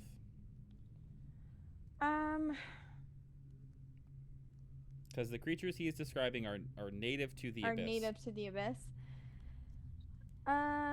Okay, so I don't know if she would know, like, I don't think she would be, like, specifically these creatures, but maybe more like, these are the kinds of energy that exist on this plane. Like, these are, you know what I mean? Like, more broad generalities than generalizations. That's the word that exists instead of the one that I made up. Like, generalizations around, like, if I went to, my Charizard's weak to this kind of damage. You know what I mean? Like, Sure. that, more kind of like that idea rather Sure. than particular. Well, I'd say that you can put together a couple things based on your experiences here in the Abyss so far, and based on the description of the creature that you just got. There is probably some form of, with there being a stinger involved, and with this kind of plane that is known for kind of corruption and erosion, there's probably some sort of poison involved in its abilities, and it probably is not affected at all by poison. You could also, I'd say with a 15, put together that most things in the Abyss so far have either been resistant or immune to cold, fire, and lightning. Mm-hmm.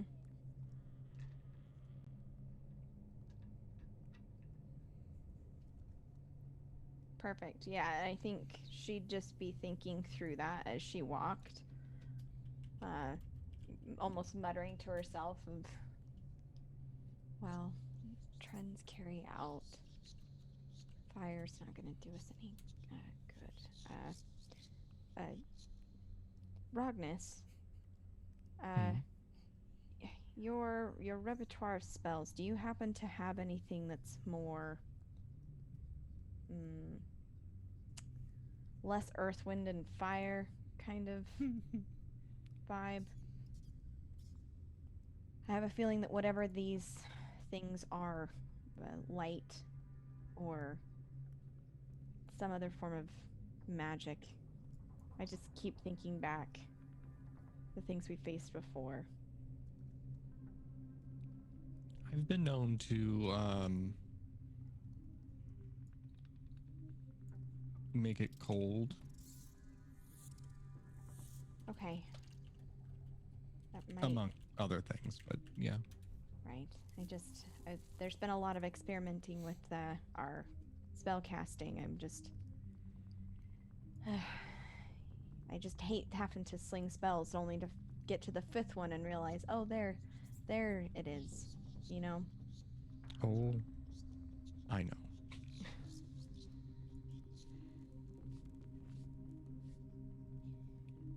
And I think she would just be holding a modified spell, probably like acid arrow, just kind of like getting ready to cast that the second anything comes out of the ceiling. Okay. As you head across this giant abyss within the abyss, if you will, the walls that are behind you slowly kind of fade out of sight, and the darkness that is basically in a dome over top of you becomes unsettlingly oppressive. You start walking for 10 minutes, 15 minutes, a half an hour, and not a single feature has come into sight. The floor beneath you is solid. It's rocks, there's dust, there's like some debris, but not much. But there are no walls that come into view. The ceiling never comes into view. There are no stalagmites. There are no stalactites. None of that. It is just as if you are walking across a plane deep within the earth. Creepy. Varys, did something make this? Do they know? Hold, please. So, is this a natural cave, or did something or someone carve this out? It's not natural. Okay, so was it made by something this large? We don't know. Okay, fair.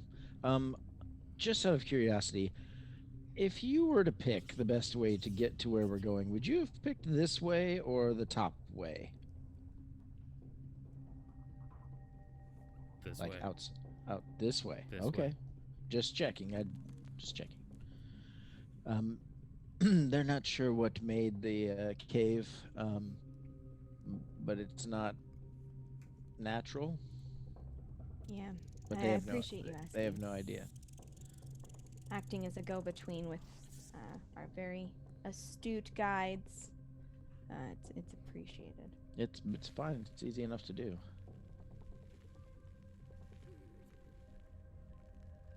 After... Go ahead. Sorry. No, just keep walking. After about 2 to 3 hours of nothing, you see a structure in front of you of rock. It's not like a house or anything. It's just like stalagmite is on the ground. Hold on tight. Yes, Right? like might, like they're strong and mighty. And then tight holds on tight to the ceiling so it doesn't fall. Sure. I think so. Stalagmite, it's just a stalagmite from the ground appears, and you kind of walk past it, and it's just there by itself in the middle of nowhere. And then over the course of the next hour or so, you start seeing more and more, and it starts to become almost like a maze of giant structures coming out of the ground that are now going, at this point, so high that the light can't shine over them, but they're not quite big enough that you can't kind of make your way around them. It's almost like you're walking through Swiss cheese, if that makes sense. Yeah. And They're not teeth, are they? I mean, they look like rocks. Okay. Do these look like... Does it look like something has burrowed through here, for lack of a better term? Make a nature or survival check, your choice. Hate it. Yeah, we're gonna go I can through hope with nature. We're going with nature. Nature. Oh, I don't shit. know. Oh, damn. This looks like it doesn't look natural, but it doesn't look burrowed Mhm. either. Okay. So I don't get the vibe that it was a creature, a natural phenomenon that a creature could do. That I'm not. Cascade did not spend a lot of time reading about the flora and fauna of the abyss Yeah. in her academic studies. But I mean, the way that it's broken up doesn't look like it was naturally broken up this way. It looks like Okay. something happened to break this up. and the thing that made it break up, do I get the sense that it's large or small? It would be difficult for Categorized as a huge chaotic being. Sure. It would be difficult for one large creature to create some of the finer details. One huge creature to create some of the finer details in what you're seeing. Gotcha. It could either be like a medium or large size creature that did this, or it could be a lot of small creatures. Look, we just want to know if it's a tremor or not. That's all. That's what I'm asking. Really what I'm Prairie asking. dog sons of bitches. I think she would say, kind of noting this, I get the sense that this is a colony situation. I don't know what it is. Winged, stinged creatures. We might be overwhelmed by numbers. I'm grossed out just knowing this. Also very grossed out. A little bit. I am uncomfortable with with the energy we've created in this cave right now.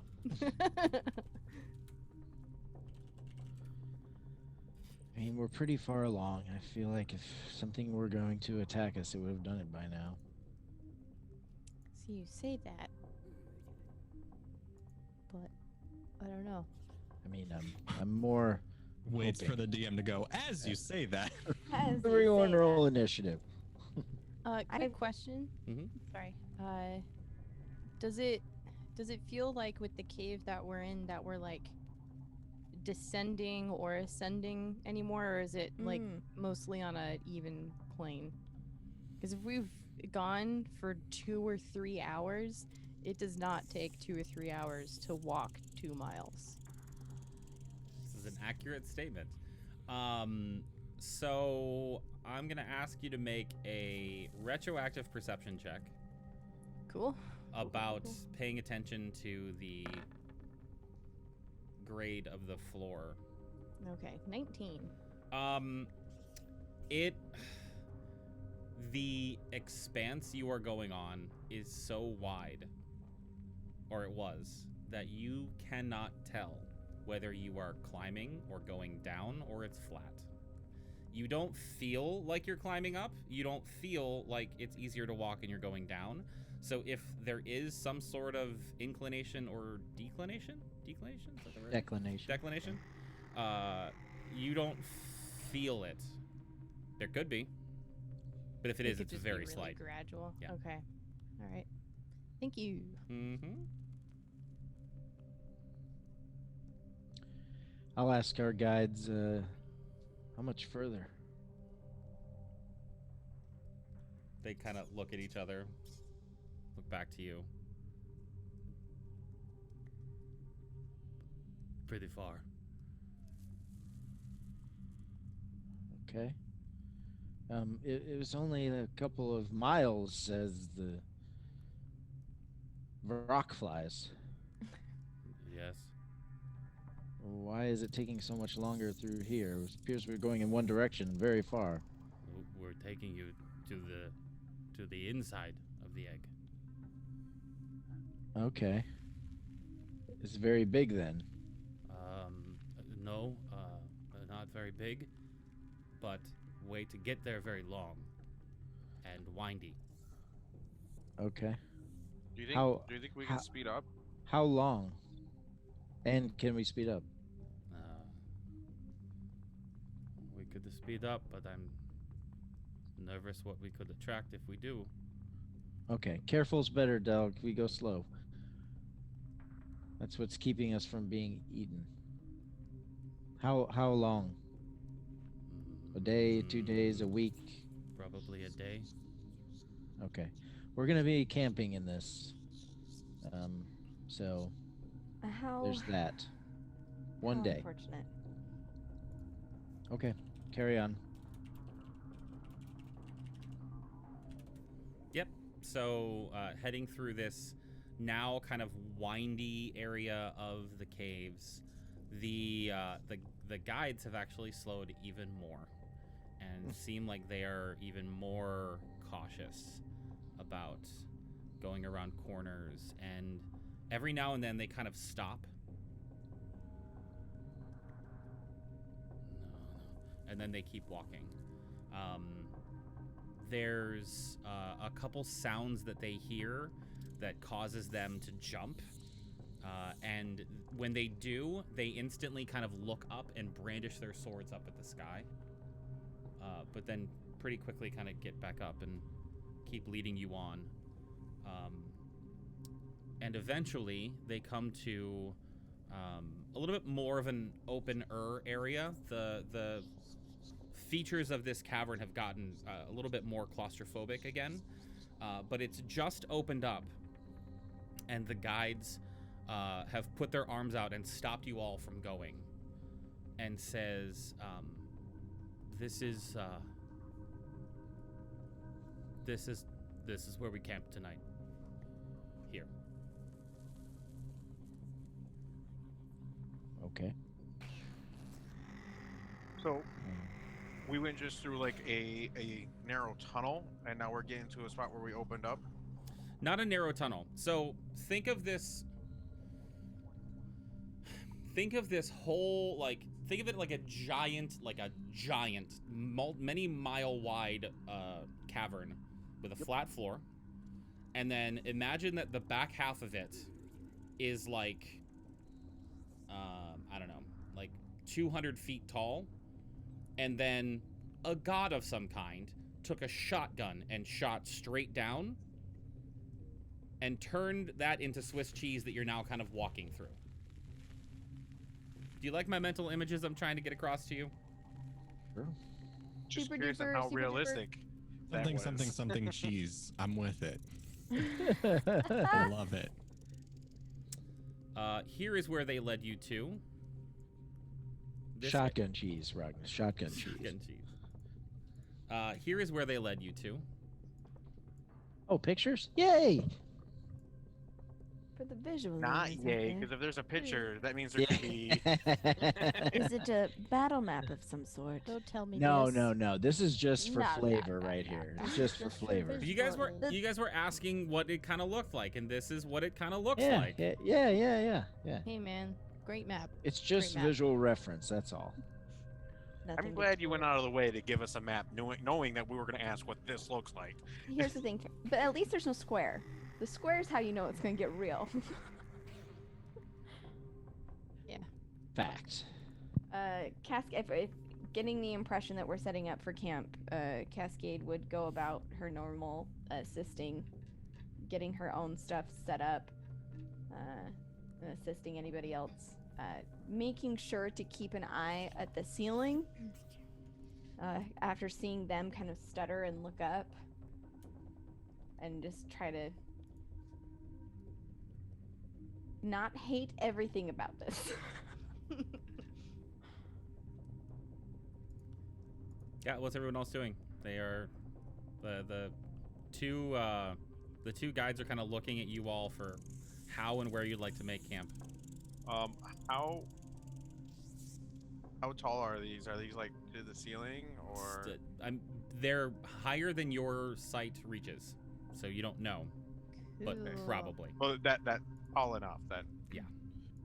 Got it. Also, here are your guides. Spooky. It's taller than 4'1", Delk. 3'8" or whatever you are. Are they deferring to us, or They are are. they? Oh, damn it. I mean, I'd Wait, like what are to- they deferring to us? For Where we want to set up. Uh-huh. Called it. Okay. I don't know if up against a wall is appropriate or out in the middle. I don't know. I mean, a corner would be best. Yeah. A known direction that we're not getting snuck up on Mm-hmm. would be What about like advantageous. down here somewhere where we have two ways in and out versus just one from a corner? I don't know.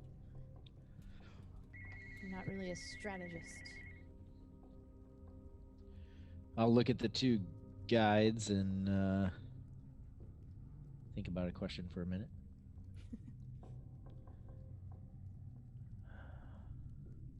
Yeah, I'm just kind of like circling around where we are, just kind of like Please keep talking and talk to Chet. I'll be back. Yeah. I'm making like a mental image of everything to see if I can find out any good places to post up.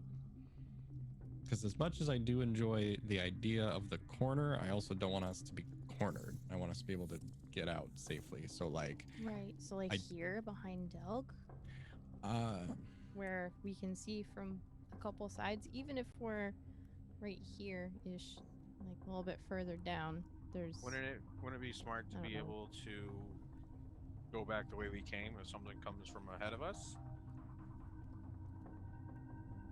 You know, so if we came from the north up here, then like being where we're at might be good, or up in here a little bit. So if something comes from ahead of us, we can always go back because we kind of know what's behind us. right. I was going to ask the guides which way we're going to be leaving, Oh. and maybe we should be close to that. That would make sense too. If they'll be helpful. I mean, they're guiding us somewhere, but they're Yeah, not. but they don't want to die. They seem pretty scared. I think they are kind of counting on us for their survival as well. Hmm. So I don't think there's any reason for them to lie. I I have an don't idea. Why? More they're incompetent, but you know. It seems like they know the dangers in here pretty well, like they've been here before. What if we try and settle down right in the middle of this open space and gauge how these guys take it? If they act hesitant, then we can back up to a wall and try again and see if they're more receptive to it. I can just ask them. That too, you know, if you want to do that. I mean, save if some I time. would enjoy this game you want to play. It would be most fun. I just want to live. That's all. I'm right there with you. I want us to live as well. Yeah, I think near the exit, but like Ragnus said, we don't want to be cornered. That's true, but I also want to limit our approaches. Well, maybe. I think whatever it is from above. I don't know how we really limit that option. It's true. So I think we find a nice alcove with the Were we- wide way in and out, and we call it. Yeah. Were we going slow in this approach down here so as to not be loud or create movement in the ground so whatever's down here could hear us or sense our vibrations or something?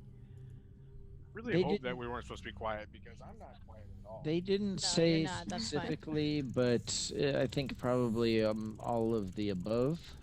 Okay. But they did not. They didn't say. They just said we need to go slow so that we don't attract things that might want to eat us. Okay.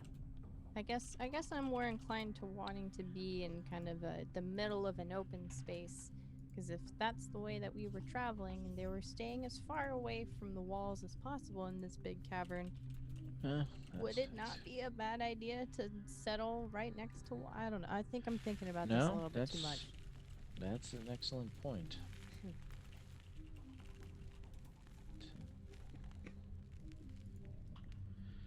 Did the DM miss anything about your plans or RP that he needs to know about? I want to No. ask. I want to ask our intrepid guides if or when they have been here before. Where did they sleep? Also, I'd like to see if there's like plants in here anywhere. Sure. No plants that you can see. I know that the map says that there are, but there are not. Map is a lie. Map is a lie. I was hoping for like just roots sticking out somewhere or anything. Yeah, I mean, there's no light here, so plants don't really glow. Interesting though, but I will get to your answer to your question, Varys, in a second. Delg, with your kind of stone affinity, you notice that the green glow on the map is accurate.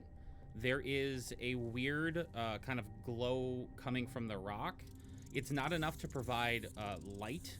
It's just like a very light, a very like dim glow of some sort of like crystal element that's within the stone itself.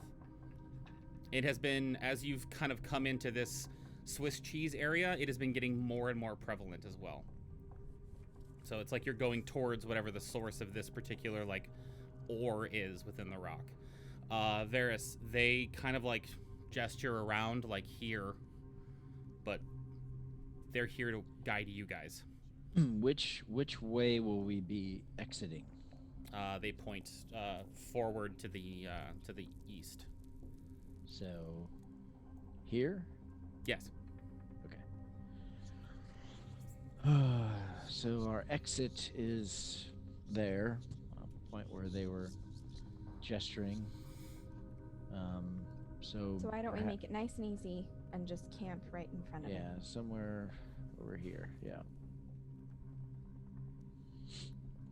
I think that is where we will go. Okay. So please move your tokens and set up your camp.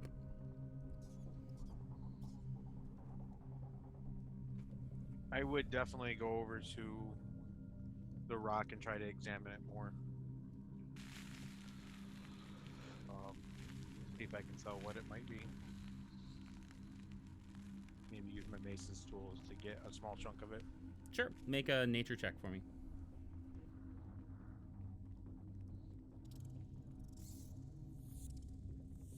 Yeah. We're in the abyss.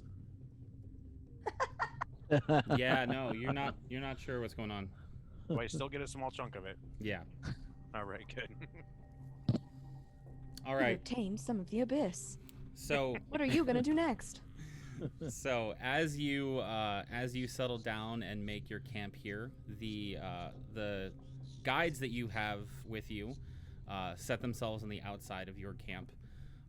We're going to take a brief break and come back shortly, and we'll establish an order for watches and sleep through the night. So chat, hang tight. Thank you so much for the raid. TPK roleplay, we appreciate it. Yay, Energy's about to get a little bit more interesting in the studio, so definitely swing by again in like 5-10 minutes as soon as I give my mom her 11 p.m. meds. We'll see you soon.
everybody. What's up? Welcome back. Thank you guys so much. For those of you who are not familiar with me, DMF Saint, and my situation, I'm a full-time caregiver for my mother. There are times that I have to just walk away. So thank you guys for being patient with when things come up. I do appreciate that.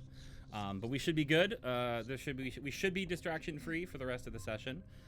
When last we left off, they have found the Swiss cheese cave beneath the surface of the abyss and have set up camp for the night, expecting about a day's more travel to come before they make it to the hidden underneath entrance of Aldenoch's Egg.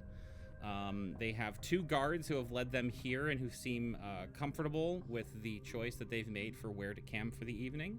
Yeah, so it is evening. You guys... there's no brush or wood or anything, so if you guys are starting a fire, I need to know how you're doing it.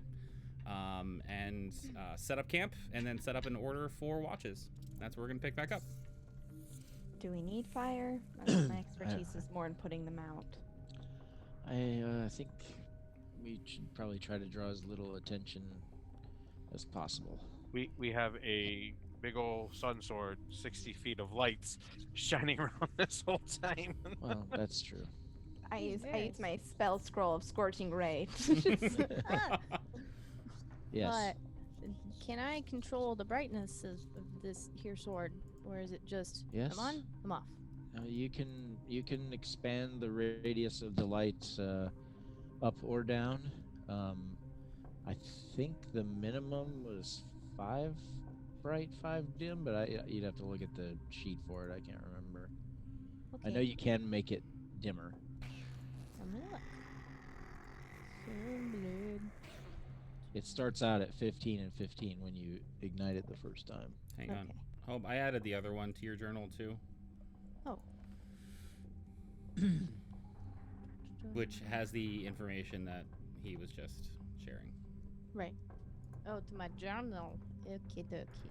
It has all that information in D&D Beyond as well. Mhm.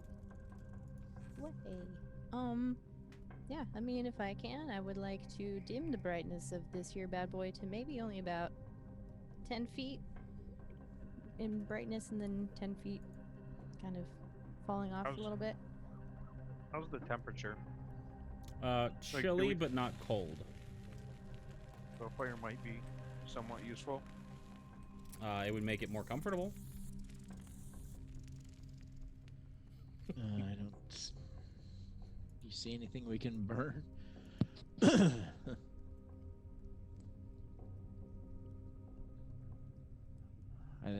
Yeah. I think we should just try to get some rest. Cheese and crackers kind of a night, you know what I mean? Yeah. Don't turn on the stove. So Cold can of beans. I'll go out in front of the group a little bit. I'll reach into my pack and I'll pull out a handful of twigs, small twigs, Okay. and I'll toss them out, and I will cast. Well, where'd it go? I was just looking at it. I will cast Spike Growth. Okay. A jamble of twigs form into a brush, kind of. You've basically made a hay bale. A 20-foot radius. You made a fucking bonfire. Yeah, I like made- a well, straight up bonfire but- then. Well, no, it's not lit. There's spike Hey, growth on the ground, guys. so we could go through, and now with the small amount of twigs that I've got, we should be able to harvest enough wood to make a. Sure. You can do that. We could also offer an offering, just real quick. Fashion some sort of True. pagan symbol. I was just gonna do this and hope we'll just jam the sun sword into the ground. Like, ta-da, light. Does it? Yeah, but does it make any heat?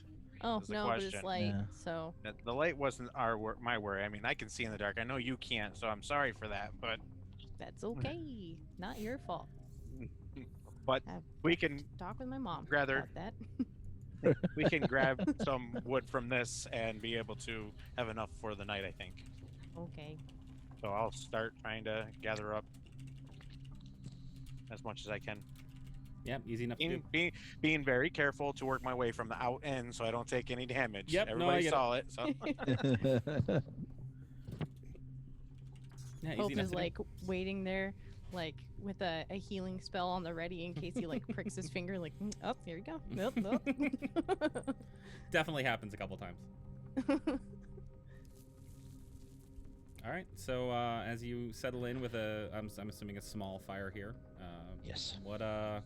What's the order of the watch? Cascade will go first. I will take the third watch. Okay, I will take second watch. Are the buddy boys doing a watch too, or are they just snoozing? They don't seem to be interested in whatever you're talking about with the watch. Would we really trust them to a watch Yeah, of their own? no. And I I'll can't stand a talk with watch them, with. so- Oh, I'm not talking about on their own. I'm asking since we've got enough to pair up or whatever. If I'm sure they're going to keep an eye out. Like you said, they're concerned about not dying as well. I get the feeling. Not sure how effective they'll be, but I'll stand a watch with Hope. Okay, so Cascade is first watch. Delg and Hope are second watch. Varys is third and fourth. Would Rognus like to be up for either of those, or any of those four? I can help with the first or third. So out of character, who do you want RP with? Which will it be? Do you Choose want, your fighter. do you want some?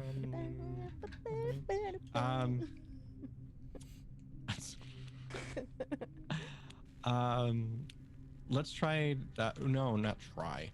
I'm gonna do the third watch. Okay. Hey, Cascade. Yeah, what you need from me, fam? I need a perception check for your watch, and what are you doing for your 2 hours? That's a 12. I think she would have been.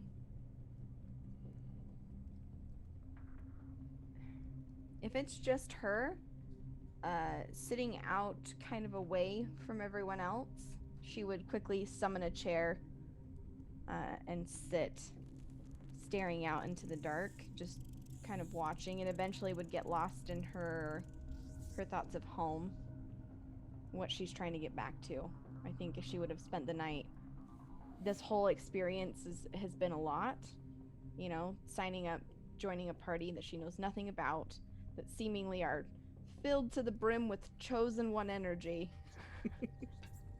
And I think she'd be thinking about her mom. Okay. And that's how she would pass the time. Okay. The 2 guides are awake. You don't know whether, at this point, whether they just don't sleep or whether they've decided to keep watch with you. They're kind of talking amongst themselves a little bit. It's like Cats comprehend languages. It's small talk, honestly. It's, hey, did you get a load of that sword? That's crazy that it did that. I didn't know that swords like that existed. The one with the horns is looking at me funny. I don't know what to think about him. I've never seen anyone as large as that furbolg. Like stuff like that. Right. Just like they're just shooting the shit. They're not saying anything. Yeah, like, it's not like we're gonna rob you or anything like that. or even like, hey man, super glad we didn't tell him about that gross worm that we're taking Right. to sacrifice him to. Sick. Yeah. No, Cool. none of that comes up in conversation. Great. But yeah, you hear sounds of like skittering a little bit, and you hear the kind of bat-like sounds from above that you've kind of always heard throughout your journey through the caves thus far. But it doesn't seem to come close. It doesn't seem to be a danger, and your guides, while they pay attention to it, don't seem to be like outwardly concerned about it. Okay. Yeah. Cool. She passed the time. Yep. The watch passes without further event. If you'd like to pass the watch off to the next person. Yeah, she would go to Hope first. Hope. Sorry, I know it's odd, but you're up. It seems. I am awake. Yep. Great. Mhm. Nothing happened. It seems like our guides, and I use that term loosely, are probably going to go to. It looks like they're getting a little bleary-eyed, but I know Delg mentioned he'd probably respond better if you woke him than if I did. So Oh. I hand it off to you. Okay. Sleep well. Let me will, thank know if you. you need anything. And then I will go lightly shake Delg awake. I feel like Hi. I'd be easily woken. I just need to like hover over you and like, Delg, awaken, dear Yep. brother. Yeah. Oh. God. All right. As Cascade sets down for her rest, and the two guides actually seem to be nodding off to sleep as well. Perception check from both Delg and Hope, and what are you both doing during your watch? Perception. Boop. I got a 22. I got a 13. Okay. And what are you guys doing for your watch? I'm gonna initially sit down and I'm gonna create 3 idols Okay. for my divination. Yep. Absolutely. Do you want help with that? Yeah, like if you want. I mean, Uh, you make them you can- so well, but I'm more than happy to lend a hand. I just figured that they might come in handy later on, and it's better to have them now than have it ready now than later. Mhm.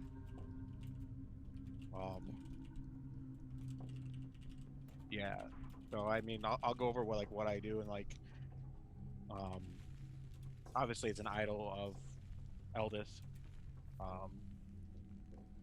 Just a mini one, not too large.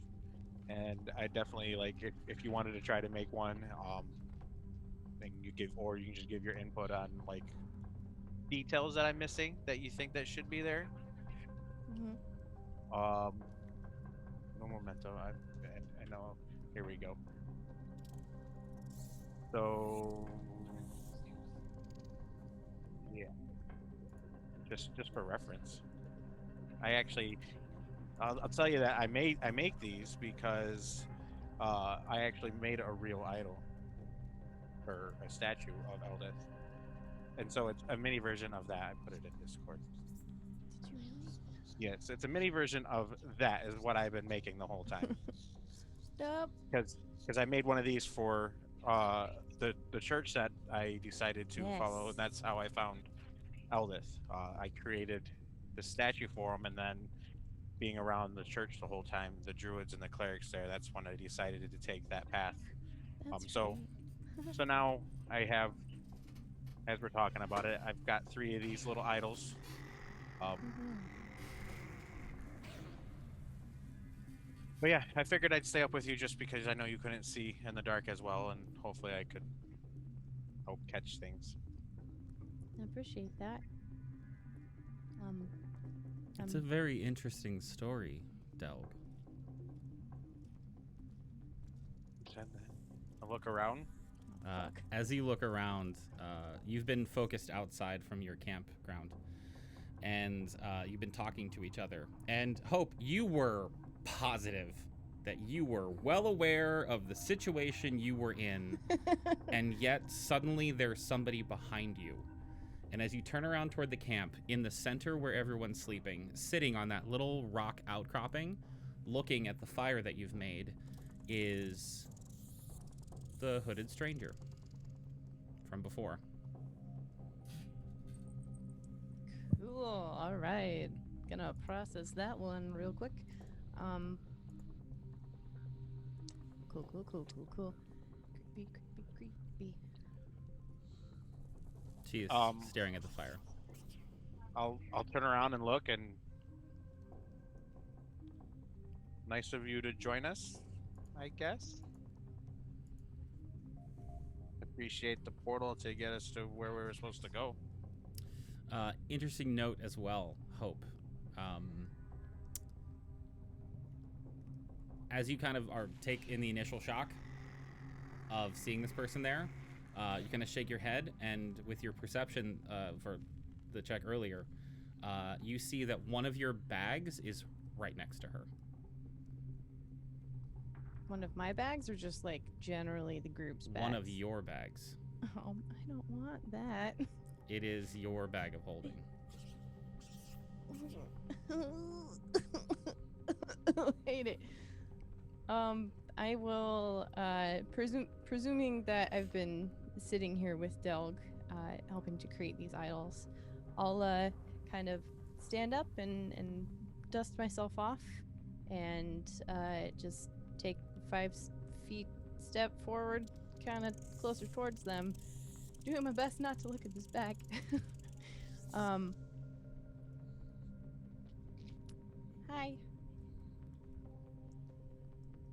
A good evening or I don't know what time it is. How are you? She stares back at the fire. Did you want to join us at the fire? It's a little bit warmer over here.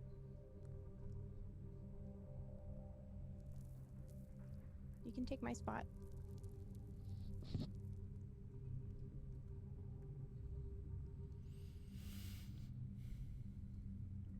Where is it you're going? Well, I'm trying to get out of the caves. Delg. Where are you going? I'm just following my friends to protect them. How do you know his name? The same way I know your name, Hope. The same How way do I you know know my name? Varus's and Cascades and Rognus's. And who are you? Have we met?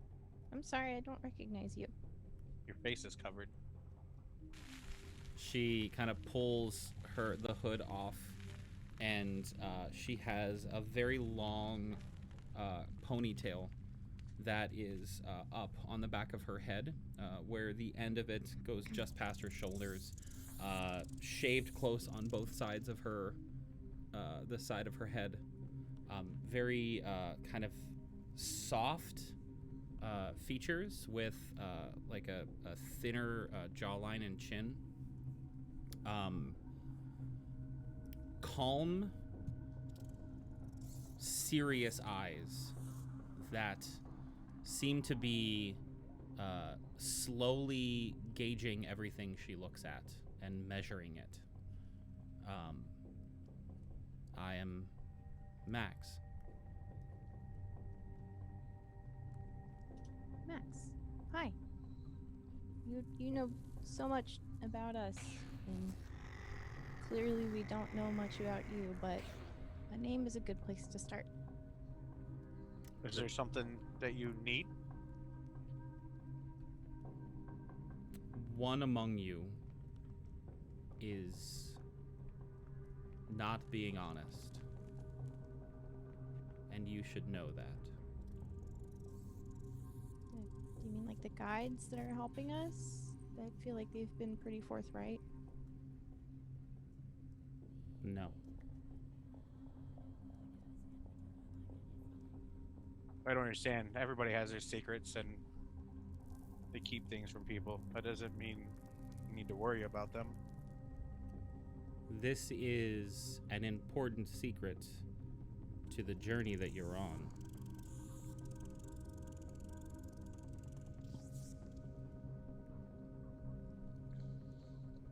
I'm sorry, but I have a hard time trusting what someone is telling me that just showed up out of nowhere, and I don't know you.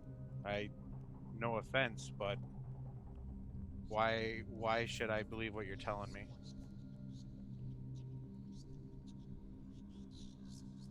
You get seared into your brain a flash of a telepathic image. And the image is of you and Fenjor and Faelyn and Varus tackling a young boy to the ground in the middle of Turin.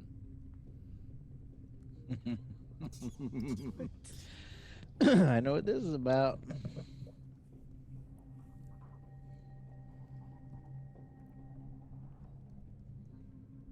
I know enough about you, Delg. You need to trust me. One of you is not telling the truth.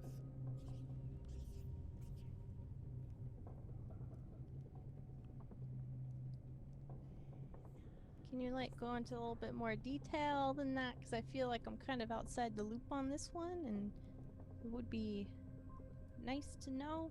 If anything, as an exchange of information, you clearly know a lot about us, and I don't know what I could give you in exchange, but whatever information you might want, I'm right here. I have words that can hit your ears and process into your brain. It is not my place Makes to sense. tell this person's secret for them. Also makes sense. Sorry to have suggested that. I want to know if I can trust him or not. Trust Max? Yeah. Yeah, throw me an insight check. Can I do this too? Yeah, absolutely. 11. Okay. 20. So Delg, yeah, I mean, this mysterious stranger that is seemingly talking in riddles and not really giving you information, like, is this bitch from Barovia? Like, you really don't know. Hope, however, you get the sense that she is genuinely concerned and has your best interest in heart. Okay. Now, when you say one of us and you speak to both of us, are you saying that one of us that's already sleeping? Or could it potentially be me? It is not my place to tell this person's secrets. Are they... Sorry, DM, are they on this rock over here near the wall? Yeah, right there. Yeah, okay. I would have moved it. Sorry, I forgot I had a token for this Chica. That's okay. So there you go. I'm staring off into darkness. Okay, good. Thank you.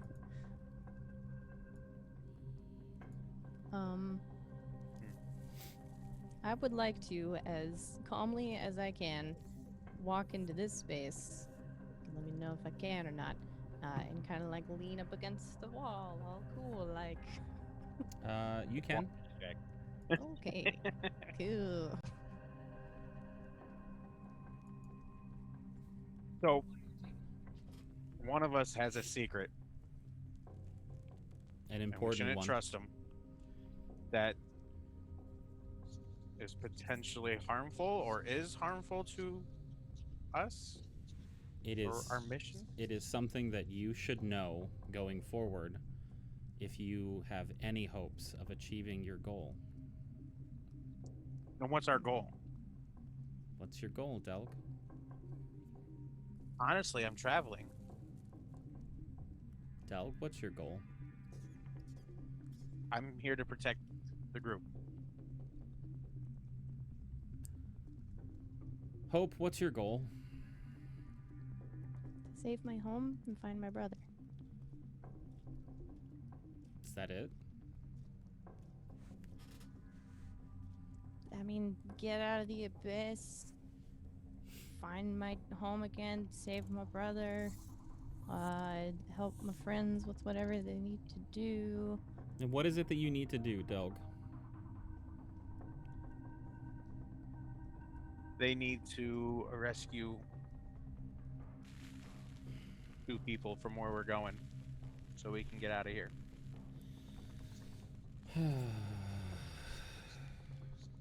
Are you talking like bigger picture? Is that what you're asking, my friend here? Or in the immediate nature? Because that, what he said is accurate. Bigger picture. Okay. This is not gonna go as well as any of us hoped it would. Any of us, what does that mean?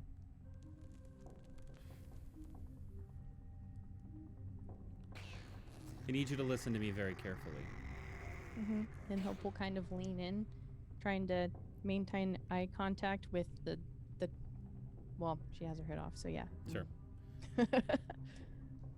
One of you is lying and hiding information, and it is vital that you figure out what that information is, because it matters. Second, there is a door that no one has opened, and a key that no one has found.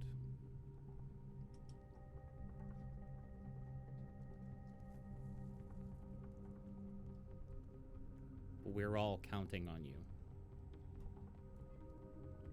And she starts to walk away from you, and as she does, she kind of passes through your arm. No. And you realize that she's not physically there. But as she passes, you Force see, projecting? you see that she takes her sword that is kind of like, it's not sheathed, it's just in her hand, and she's kind of been just holding it there, like ready if something were to happen. And as she goes past, she taps it on the bag of holding and then pushes it towards you. And then slowly walks off and fades.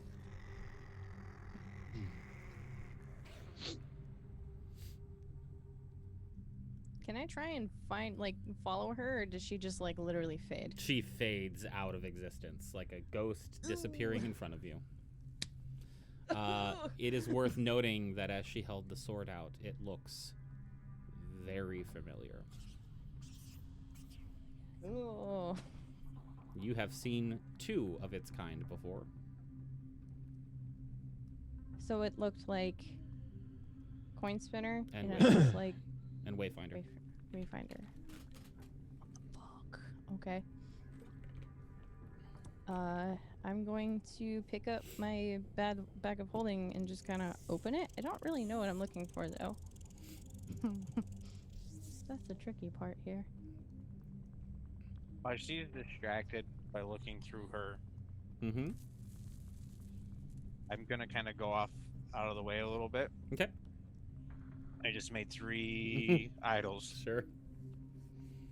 and I will ritual cast and ask who is holding, who is hiding information that will prevent us from completing our task. God, I was gonna do a thing. Can you still do the thing, Hope? No, not with Max gone. Just fine. Go ahead, Doug. The chill within the cavern gets a little colder for a second, and the non-existent breeze kind of picks up, and you kind of like shudder a little bit as you feel it across the back of your neck, and you make a perception check for me, please.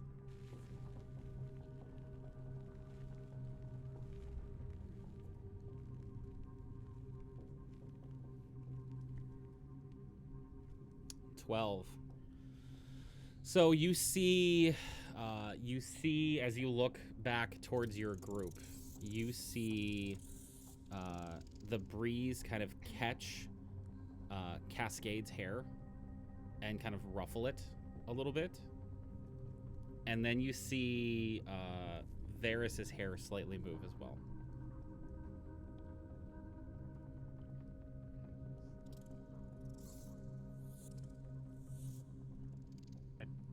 Put everything I have away and Mm-hmm. go back and go up to Hope and see, ask her if she has got everything that she put in her bag, or if there's anything different that she knows. I would like to turn my bag inside out. What all drops out? What all do you got in there? Well, here you go. I got my Tome of Understanding. That still has about 99 years left of a charge to recharge. I got a scroll. I got... I mean, everything falls out. Everything falls out. Okay. I will put everything back in. taking inventory. Actually, I'll do that. I'll take the little notepad that I have and just keep a running inventory of everything in there, so I don't forget what I need to pull back out. Everything there? Anything new? No, everything's good. I'm just trying to figure out why she would have indicated that when everything's here. Did she just mean bag of holding?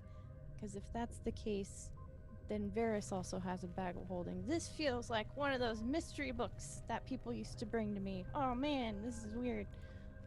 So the better question is who are we not supposed to trust? I don't know, and I don't like it because I want to trust everybody. I mean, I trust you, like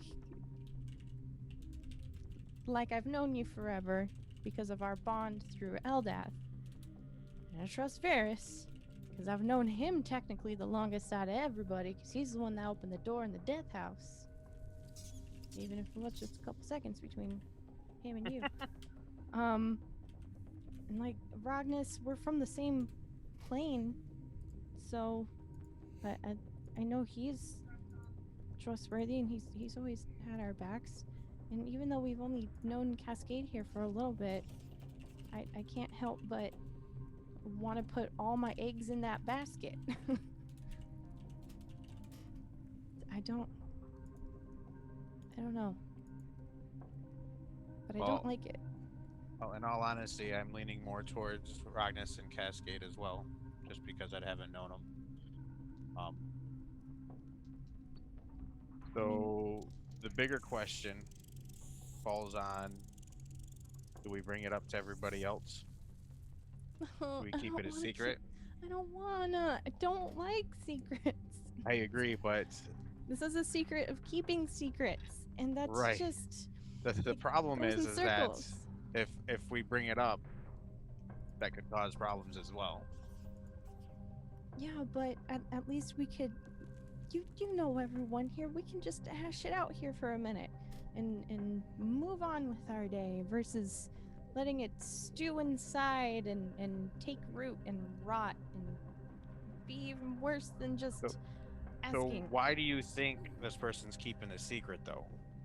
If we can trust anybody, you say we can trust everybody, but obviously we can't trust everybody because there's a secret being kept. I mean, do you feel like that person was lying or telling the truth? I mean, if it's something that they had to keep to themselves in order for them to get out of where they previously were in their life, or make their way to the academy, or do something with their families, I don't know. People keep secrets for certain reasons. But this secret is jeopardizing what we're trying to do. Yeah, but that's one creepy person who apparently knows everything about us versus us knowing our friends. I'm gonna trust our friends rather than the pretty hooded lady. Like, it's. So you're saying you're saying you didn't trust what the hooded person was saying. I mean, I'm gonna believe her, but I don't trust her. There's a difference. You can believe someone in saying someone's keeping a secret. I believe that. It's a detriment to everybody. That's subjective. Of course, like I said, everybody keeps their own secrets. Yeah. I mean, we're waking up Ragnas and Varys next, so we can talk to them about it really quick before I try and sleep after this. I'm not gonna sleep after this. Are you kidding me?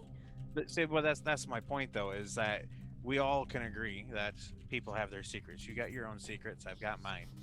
So if you're gonna trust that, that's okay. But if you're not gonna trust that it's a detriment to our mission, our task, then why do we need to make a big deal about it and bring it up to everybody else? If you don't think that it's true, then it's something that doesn't need to be said. Right? I see the point you're making, and Hope just kind of stands there and like stamps in the ground a little bit.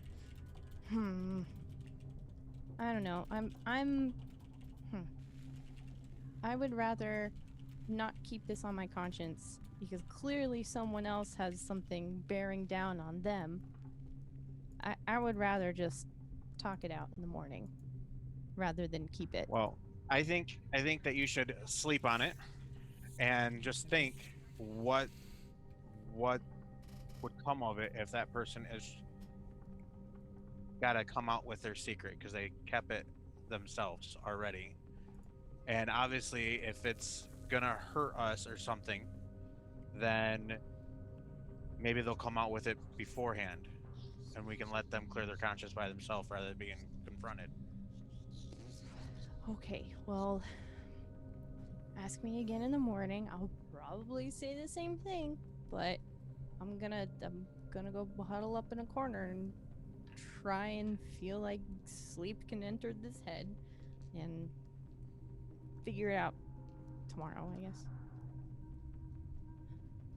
It's been about 2 hours now, so it's time for you to wake the next watch, which is, I believe, Varys and Rognus. Was Rognus third or fourth? Can't remember.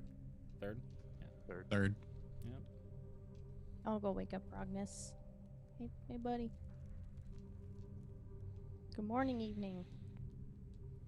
Mm-hmm. You sleep okay?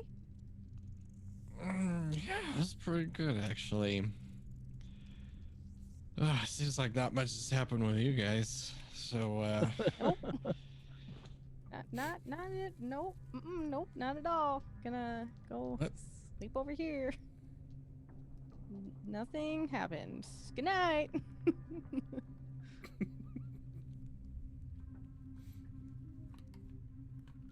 I'll go over to Varys and break him out of his meditation and yeah, I made some idols so that maybe we can get some truce for our travel ahead.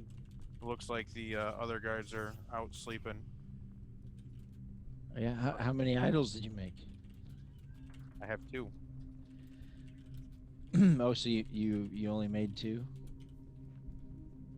Yes, I've made 2. Okay. That's good. Those usually come in Oh, pretty handy. Were you guys messing with me when I was meditating? I kind of felt my hair move a little bit. I didn't touch you. Okay. It was very strange because it doesn't feel like there's a breeze in here. Yeah, it seems things seem to flow randomly for no Wonderful. reason with no breeze. I mean, we've seen that a lot while we've been That's down true. here. That is true. Okay. Any noises, wings flapping? Any any directions we should pay more attention to? Pretty sure that we heard just the standard wings flapping like from above and whatnot, but nothing more than that really. So pretty uneventful watch then.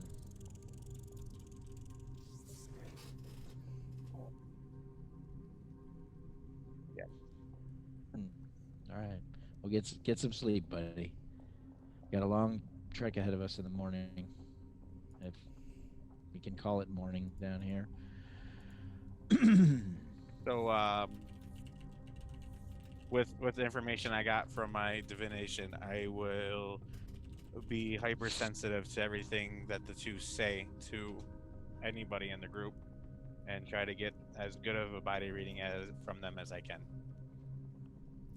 Okay. A heads up. It's not morning yet. So I what exactly I agree, are you but saying? I'm just talking to Varys right now. I like just kind of. I'm not. It's kind of a blanket statement right now. I'm not looking for like an insight check 100%, but Okay. it's just one of those things that, just from what I got, I have a really hard time thinking that it's Varys, but I can't rule out the sign that I got. Sure. Is all. Fair enough. I get that. So yeah, are you just passing off the watch in the bed? Yep, passed it off and going to sleep. Okay. I'll keep that in mind for when you guys wake up. Varys and Rognus, the watch is yours. First and foremost, perception checks, and then what are you guys doing? And please feel free to have any conversation you'd like. I will get Mistral out Okay. and remind Rognus. I'm going to just send her on a quick lap, but I won't be able to hear anything. So if anything gets close, just I can feel it if you tap me on the shoulder. So. Yeah. Go do your thing. So yeah, perception at advantage for her. A 1 and a 2. It's a sexy old 6 for me. 19. Okay, and a 6 for Rognus. So I will tell you that as you start the beginning of your watch and send Mistral out and look, Mistral, we gave her an astronomically long range for you to actually be inside of her. So yeah, you are still perceiving through her eyes when she comes within sight range of the ceiling. And everybody shut the fuck up. You said I did. I started laughing because I saw everybody else laughing. I'm sorry. I was intentionally not looking at Nailed the it. screen because I realized what I said. I'm 12 years old. Yes, hello. I would like to laugh at this silly joke now, please. That's where my mind went. The ceiling comes into view, and there are a large number, of oversized wing-like creatures that Mistral, it's to you and Mistral both, they look like giant mosquitoes.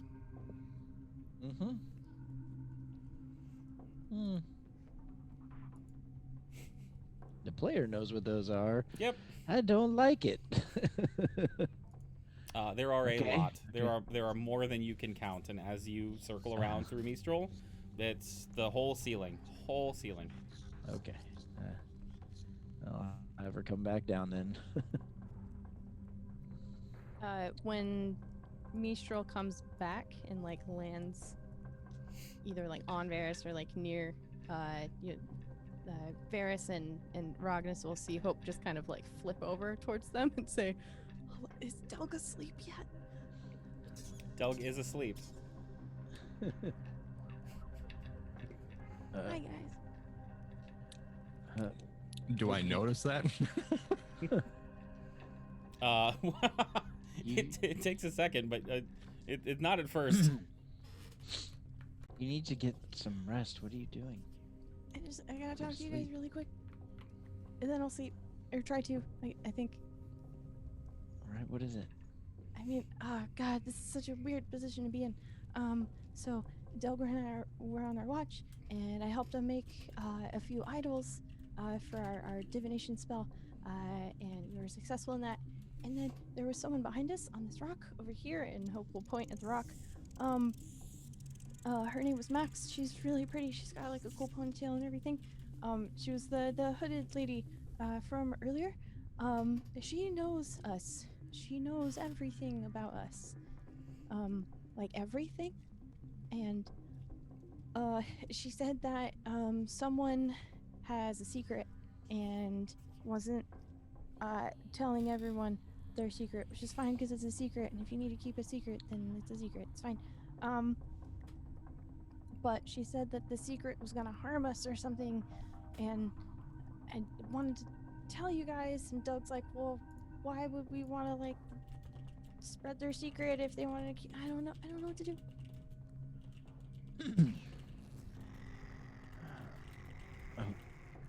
Okay.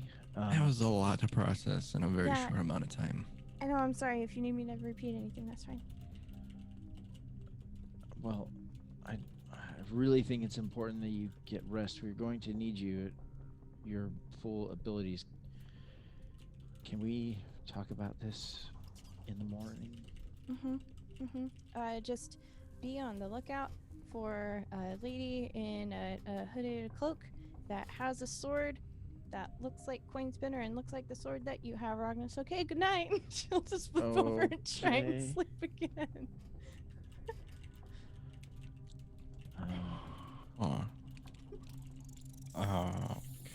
Okay. I'm gonna. Hope, are you are you sleeping like with a pack or something like that? Are you? Yeah, I use the bag of holding as a pillow. I have a blanket that I put on top of it, but yeah. I'm gonna. It's gonna be ever so slight. It's not gonna be very overpowering. I'm just throwing the scent of like a lavender calming scent around that blanket so that you can just get some relaxing scents. As someone who has sprayed lavender on their pillow to go to sleep before, it is extremely relaxing. It works very Yeah, nicely. it does. You hear a light snore coming from Hope. Ragnus, can I talk to you over here for a second so we don't bother anyone?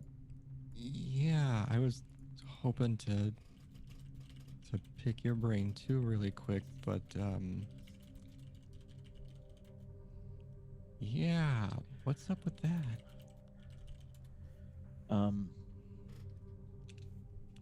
So I don't know how much of that you got, but I think she was talking about the hooded figure from the bridge, That's what it sounded like.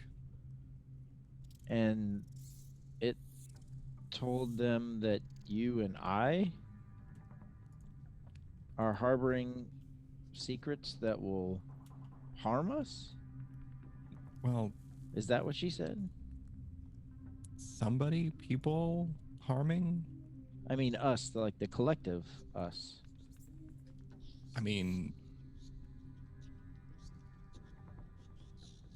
I kind of didn't make it a secret that I was having some of these weird dreams and things, but that, I don't know, that's not a secret anymore, I guess. So, and I'm gonna be honest, and I will be honest with everybody else. I don't know how much more I can get. Like, I mean, that's as like deep and dirty as I can go as far as my past and present and what's going on. Like, I'm just as terrified of that as everybody else is. If you're terrified of it, I don't know. I don't think you should worry about it. I'm sure we'll be fine. But like, that's concerning. I mean, I know we don't really know each other that well. I mean, but I feel like we learned a lot about each other at that door on the infinite staircase. And not just you and I, but everyone. But I'm truly not aware of anything else I'm hiding. That was pretty much it. Could that even be it? Could it be that like it's so much of a secret that we, like, the person who's holding the secret doesn't even know? I mean, that would be the ultimate secret, wouldn't it?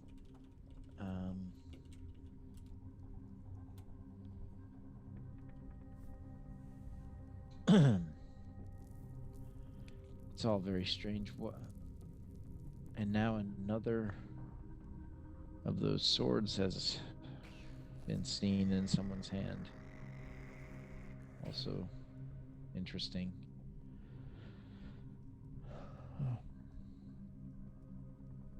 Makes me wonder what that one does. Indeed. Well, I'd be lying if I didn't say I was a little concerned about the ultimate secret now.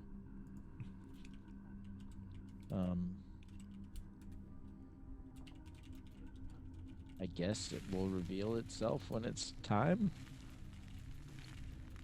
I mean,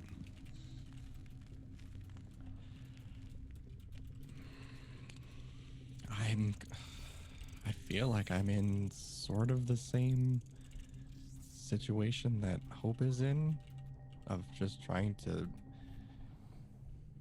figure things out and like make sense of what they were told, but like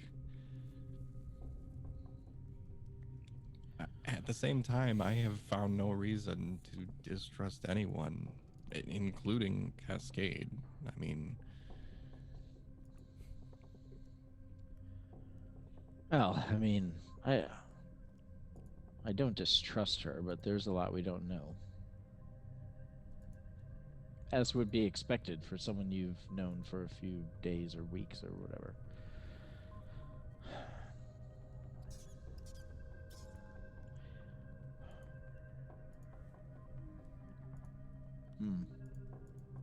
well, if there's any way we could figure this out before we get too far, and I don't know if it would be too awkward to try and figure it out with our other friends here. Have you ever noticed how all these dire warnings and things are super vague? It's not very specific, no. It's quite annoying. There's always sort of an air of mystery. Why these higher talent, magic users, gods, whatever? Why do they have to be so mysterious all the time?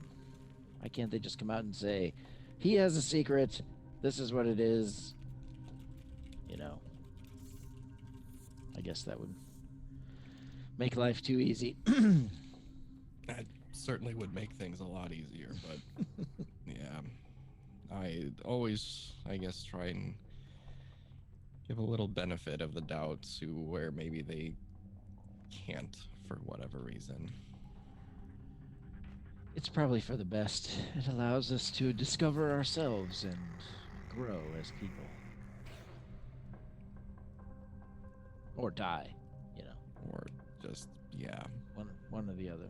miss the mark completely, and yeah.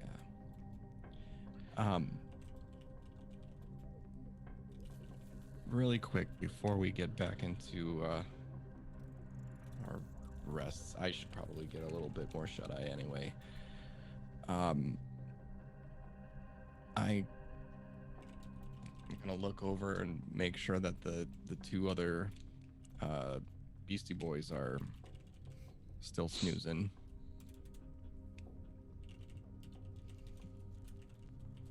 I'm sorry, Are- what? Are our two? Yeah, Oh. they are still sound asleep. All right. Insight check. Are they really sleeping? Just kidding. Yes, they're really sleeping. So, I did confirm with Delg that the at least the one person that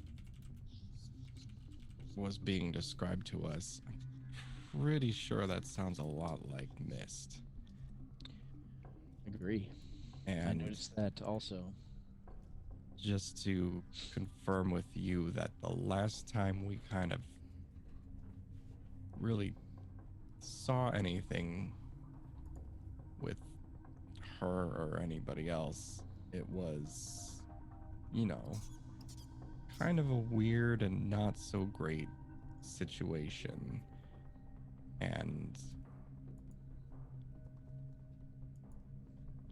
well, I guess I wanted to bring that up just to make sure that we'd be prepared for, Yes. honestly, whatever. I'm not sure of your relationship with this Morningstar fellow, but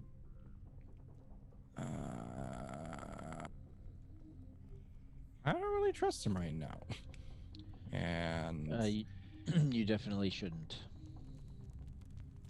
it's odd how all of that's sort of coming together. So I just want to make sure that, well, we can protect our friends as much as possible. including the ever mysterious ones like Mist and this other red-haired fellow. Morningstar didn't have red hair, did he? No, he's No, an older he's man. Older. Okay. But one of his associates did. You've But seen yes. you've seen him. You've seen him Yeah. because he's the one that showed up and spirited Fenjor away. Yep. No, Mist has proven to be, even though we know little of her, an ally. She saved Fenjor with help from Eldath, of course, but no, Angelo Morningstar is turning out to be quite an evil, wicked man. We didn't know that at first, but yeah. So if there's a way to save Mist and the other one, for sure, that is the priority. You don't think that this Aldenak is... That wouldn't be the same person, would it? You think Morningstar is Aldenak? Do you think he has that much influence to be in charge of a place like that? Is he taking orders from Morningstar? Is Morningstar taking orders from Aldenak? It's possible. All of that is possible. With the things that we learned from the librarian and at the Nowhere Inn, he's been a lot of places that, hell, we didn't even know he, was magical. So it is entirely, all of those things that you're thinking are possible. And Right, I'm just kind of thinking out loud. I just it's trying to make sense of it all. absolutely. It just Same. seems a little too coincidental that we'd be running into these same people on our journey home.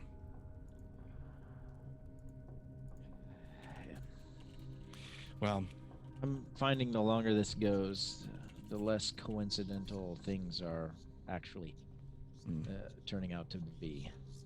So hopefully there will be some explanation at the end of it all. yeah, I guess if we can't stop what's coming, then I might as well get a few more winks. You think you'll be Yes. okay for the last watch? Yes, absolutely. One thing before you go to bed, just so you know, the ceiling is covered in hundreds and hundreds of giant mosquito-looking creatures. Okay, have a good sleep. I am so very glad that you shared that with me. I I'm just want going you to be use prepared. I'm going to use my second prestidigitation on my pack so that I can get a lovely calming scent. It is soothing to your senses as you lay your head down on an oddly, it feels a little softer this time, satchel. You've got 2 more hours left. Varys, if you'd like to have a little alone time to yourself, do anything.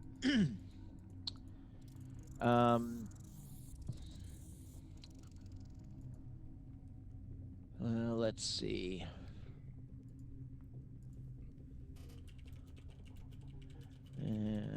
Trying to think if there's things I can ponder or that I could logically reason that I would have a reason to know them.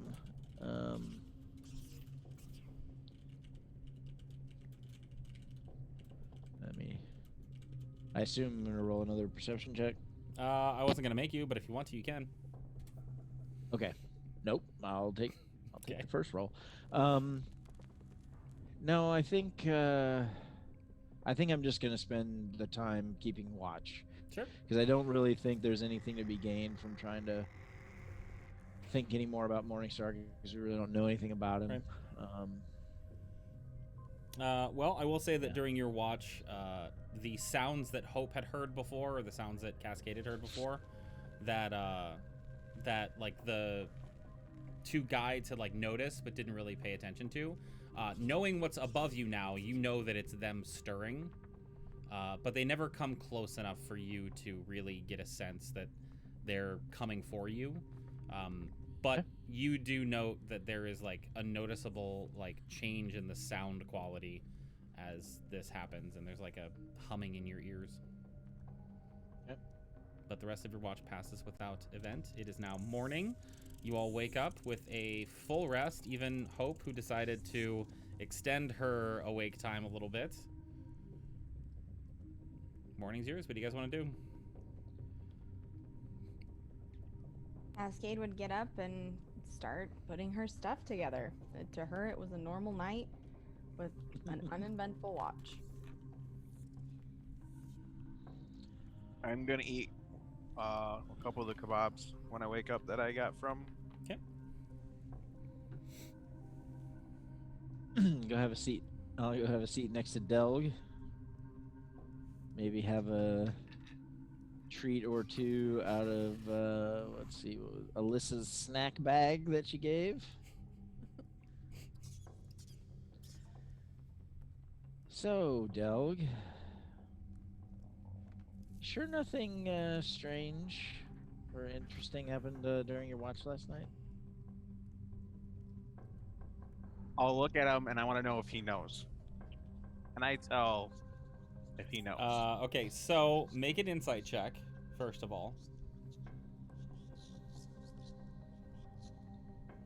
And we're all adults here, so I'm gonna. I mean, It's a nat this 20. is a pretty Yeah. low D Damn it. because Well- Bears is not hiding anything. Okay, I mean, if you're being honest about it, I am cagily accusing him of basically lying to me during the watch turnover. okay. If you would like to attempt to roll, well, what's your deception? What's your Plus bonus? 10. Plus I can beat your 28 Yeah, if I if roll you- a 20. if you or wanna a- go ahead or and a attempt. 19. Go ahead and attempt. Nope. Nope. Not today. He knows. He knows. I'll look at him and it says, obviously you know what happened, or at least something happened. And I'm gonna tell you I thought that it was better that it didn't need to be said right away. It does not gain any favor for it, which is upsetting because I thought we were in agreement, Hope and I, that nothing is, because the message was as a one of us, which could have been me, it could have been Hope, it could be you, Ragnas, or Cascade. So it was one of those things that I wanted to sleep on and wonder if it was myself or who. It didn't need to be said last night. Nothing. All right. So Nothing Wait a minute. bad happened. So do I believe what he's telling me? I mean, make an insight check. I mean, I clearly don't. My question is like, did I tell a lie? Doesn't matter. Make an insight check. Okay. Well, you did something else that revealed information that you're now kind of passing off that you didn't, but I don't. Yeah, I mean, So- he might be. He seems like he is. So so first of all, you shouldn't be upset with Hope, and I'll tell you why it's the right thing to pass that information along. Number one, our camp security was infiltrated, so I need to be aware that that happened if I'm standing watch. But more importantly, so we can all try to figure this out. And you that's know? what we're doing this morning. but having 2 more people know and then wondering and whatnot, it just to me seemed like it was. To me, I feel like it's unhealthy. 2 of us know in the morning, we can bring it up, we can talk about it, but having another 2 know is just you're sitting there wasting time figuring out if this person is or if this person is. I mean, we don't know, and if they have a secret, why, and what is like what's going to happen when the secret comes out? I mean, there's a reason why someone's keeping a secret, and like we really don't know who. It honestly could be me. Maybe I don't know the secret, or maybe it's a secret that I know and I don't think it's a problem. I was saying, Ferris, I said that, didn't I? Yeah. We don't know what we don't know what we know what we don't know, you know? So, like, how open are you guys being about this little conversation? Because I was under the understanding that Varys and Delg were pulled aside. I just sat next to Delg wherever he was eating breakfast. Yeah, I don't think we're being quiet. The 2 guards don't understand common. So correct. So everybody should hear this conversation. Yeah. Okay. I think Cascade would have, again, gotten up like it was a normal morning and more used to kind of doing her own thing and then helping as needed. Would not have interfered on these 2, understanding that they have history, kind of closer conversation. If Ragnas went and joined, maybe at that point she would approach later, but she would not be there for the beginning part. Okay. So Ragnas just joined. I'm sorry, what were you saying, Ragnas? What did you say? I just overheard he was saying, you know, we don't know what anything is. We might not know what is happening. So I told you that we might not even know. So who knows? You know? No, that's true. I mean, you're absolutely right. It's just I don't understand. I mean, I know you explained it, but I still don't understand the hiding of it. Nothing especially from happened. me. Nothing happened that put anybody into danger. I'm sorry, what happened? Nothing, technically, but something, yes. The cloaked figure that we saw at the bridge showed up last night and stated that one of us has a secret that is gonna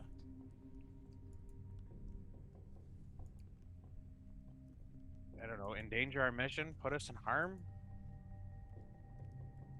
The hooded figure that made the portal? Yeah.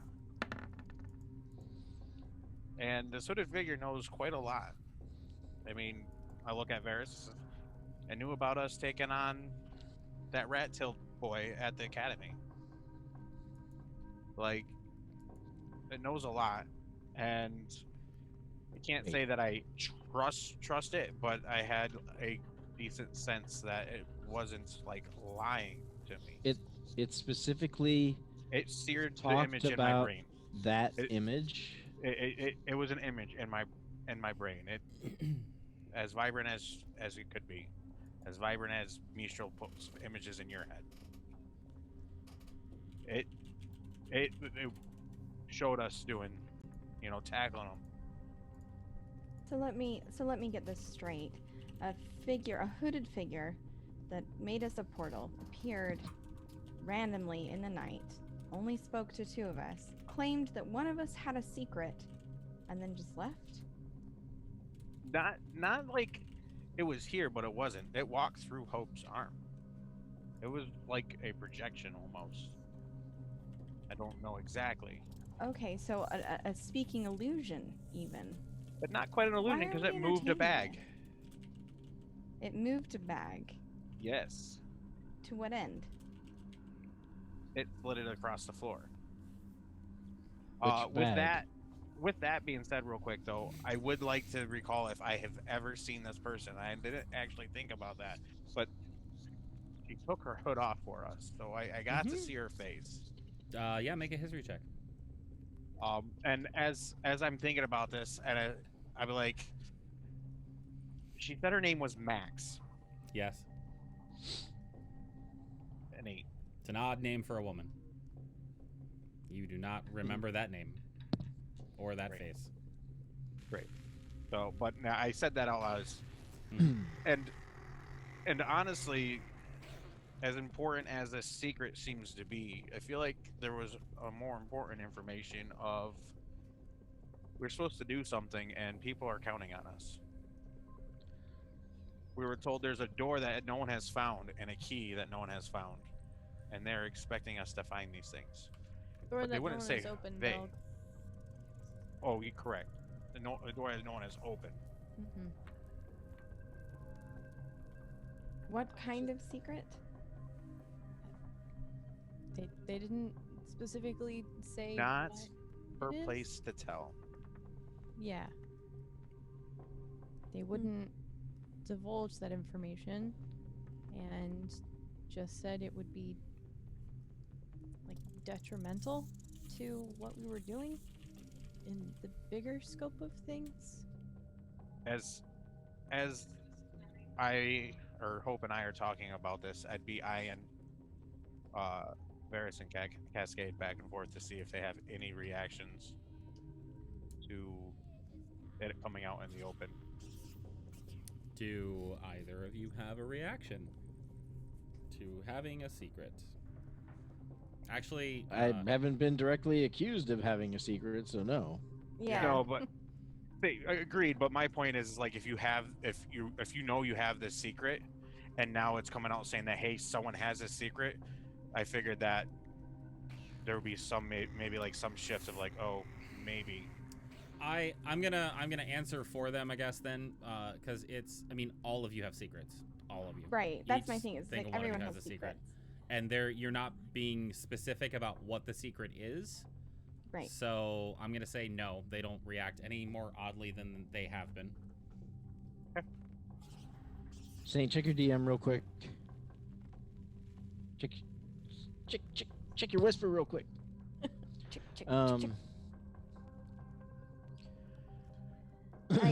this feels like a So- non-issue. They didn't tell you what it was about. They It didn't was about say- us doing what we're supposed to be doing. They saying it's basically going to prevent us, and it's dangerous for us. so But the problem is I am kind of clueless because she looked at me and asked me, "What am I doing?" And I responded to, "I'm here to protect the group," and I basically got a dumb look, like that's not what you're doing. I mean, it's kind of a dumb answer. That's not what we're doing. That's what I'm doing. Then Hope responded Dog. with, but Hope responded with, she is looking to fix the waterfall, and that wasn't the right answer. What was the right answer? They didn't say. That's my point. That's why I'm confused. Yeah. So So let's talk about, first of all, a couple of maybe clues. So you said she showed you the image of us tackling that kid in Turin. Yes, me, you, Faelyn. Do you Fenjor. happen to remember what came out of that encounter, Delg? Yeah, why are you going around knocking kids over? Well, he Well, had he took stolen something from Yeah. our friend, but he was also carrying something. And Rognus, you have it on your finger. That's where that ring came from. I'm sorry. What ring? Oh, yeah. I've got a ring that has a person inside of it. It's a weird thing, I guess. Varys had it for a while and didn't Yes. want it anymore, so I decided to keep him company. But it's just interesting that that's the image that she showed you. I just feel like it's an image from when all of us were together, like how far back they know. No, come on, Delg. These things aren't just random. Unless they are. It can't be. I can't It- believe that that's random. I That is don't. such a specific thing that happened to us, and a specific item that came into our possession at that specific time. It could. She could have shown you any image of us, image from Barovia, image from our journey to Barovia where we were all together, any other image before that when we were going around town at graduation, any image. That specific one is the one she chose of the all-knowing being that knows about us. Maybe right? she doesn't know anything about Barovia because things can't get in and out. I mean, we had a hard time with Eldred getting in there. But also, you're assuming that this person has positive intent. To what end? Why? I'm What not have they assuming that done? at all, but I'm saying that that image was deliberate. One thing that I very quickly mentioned to Varys and Rognus last night, which I don't think has been relayed to you, Cascade, is while she was kind of like a spectral form and could walk through things, she had a sword with her, and she tapped on my bag, and the sword looked very familiar. It looked almost identical to the one that Rognus has and the one that Varys previously had in Barovia. So there's a third sword now, I guess.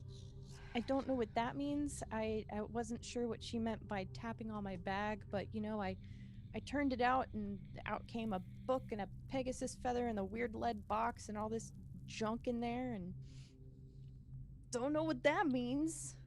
The box. Yeah, the creepy box from the Amber Temple. We still don't know what that's for. May I do see we? it? Yeah, do we need that anymore? I don't know. Can we just leave it in a random cave in the abyss and no one will know the wiser? I thought we could trade it to the dragon. I'm just kidding. I don't know. I mean, that was something that I think we were told we needed. Once again, Somehow, yes. But don't you guys see that this stuff is not all random? Unless it is. I don't understand. This person just shows up and you start believing whatever they say because they can flash a couple of images? And they not- also gave us a portal to where we were supposed to go, Supposed to go or where they wanted you to go. except for the fact that it seemed pretty I don't even know what I'm trying to say. Ragnar seemed pretty determined to get to where he was going. And we all seem to agree that we should be following his intuition, his fate. And if I'm correct, you were in agreement as well. So, like, going off of that portal was made so that he can get to where he was going. it was to get the sword. Dude, are we I seeing know the this. connections here? It was to get Cascade, the can you sword. not see that a series of seemingly random things that Let me be there cannot be that many coincidences all at once. let me be perfectly clear. We are in a place where customs and identity and it seems names themselves don't work the way that they do where I'm from. None of this is normal. None of this makes sense. Assuming coincidences, trusting in individuals, it seems far beyond anything that is reasonable. I recognize, I say this, I did walk up to your table and ask to join you to return home, but None of these things I'm happened confused here, by, I'm confused that though. None of these. If a man walked you're up to saying me about on the the place. It's not the place. None of these things happen in this place. if a man walked up to me on the street and said, Cascade Traylon, you are chosen, you know what I would tell that guy to do? Tell that guy to fuck off, because I have things to attend to. Now, if I were in an abyss where there are creatures that I cannot comprehend and powers that I don't understand, and some random hooded person came up to me and said, hey, here's some weird idea, and you're chosen, Cascade Traylon, do you know what I would say to them? Fuck off, I want to go home. But is it random when the person shows up at a particular time and sends you to a particular place at a particular time to receive a powerful magical item, which we did, and then shows a specific image of a specific time where another powerful magical item came into our possession. Only if I assign meaning to it, and why would I? All right. So if a random person shows up to you and says, "Hey, you're chosen. I know you very well. You may not know me, but there are people out here, and I can't tell you exactly because it could change something. And for me to show you that I know who you are, and for you to semi-trust me, this is what I know about you," and displays information about what they know about you, some information that other people probably wouldn't know. And they've assisted you before. This is not the first time they showed up. It's not like Some it's just stranger on the street saw me tie my shoe, and then 2 weeks later tells me, "Hey, I know something about you. Remember that time you tied your shoe?" it's don't more understand specific how than this me is tying the shoe. relevant. Yeah. So I that's guess the end completely point different. is Is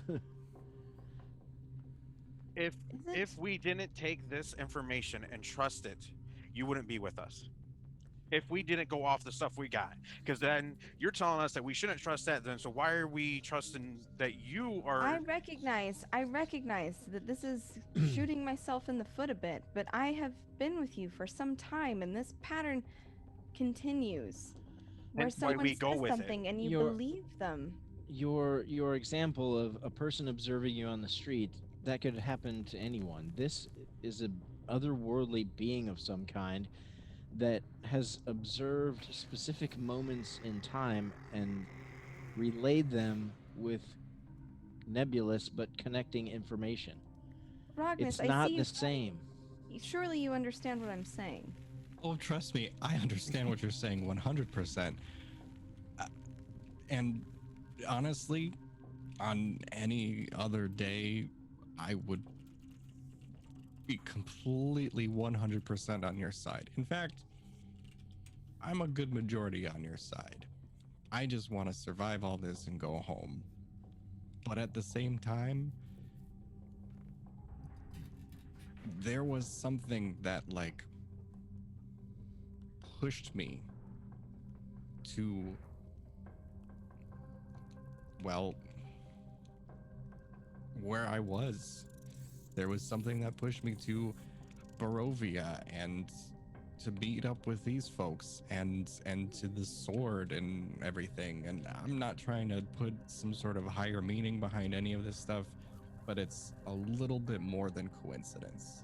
So I'm having a hard time wrapping my head around it myself, but I think if we want to get to the bottom of some of this, then realistically we can kind of go back to the source too. The source being what? Well, if I don't know, if this ring, Raris, you've got a better understanding of this. Same thing with Delg too. Like, would the person in the ring have any idea of who this mysterious figure is? Well, that's what I was going to say. You're going to have to try and find out. You're going to have to press him and see if you can get information from him. Well, he wasn't quite looking forward to being here, so I'll see if I can. It doesn't have to happen now. I'm just saying that for me, it's too many coincidences all tying towards a few different objects or paths. And you could be right, Cascade. It could be totally meaningless, but it doesn't seem that way to me right now. It could be a variety of things. It could be manipulation. It could be helpful. But I'd hardly see the point. The Delg? point is, if it is manipulation, which you could be right, we need to get out of it. I don't like being manipulated. That just leaves the one big question that hasn't actually been asked. And I'll just ask it straight out. Does anyone have a secret that could jeopardize, that could harm us and stop us from what we're trying to achieve? from And going. I'll make eye contact with each and every one of the group members. I mean, you already, well, everyone except for Cascade knows that I've had some weird things pop into my head, but I don't think it's that specific in terms of That's not a secret anymore. endangering things. Exactly. And honestly, besides that, I got nothing that I can think of. Shall I make one individual insight roll? Or an insight roll for each person? Because I'm everybody looking for an answer from each person.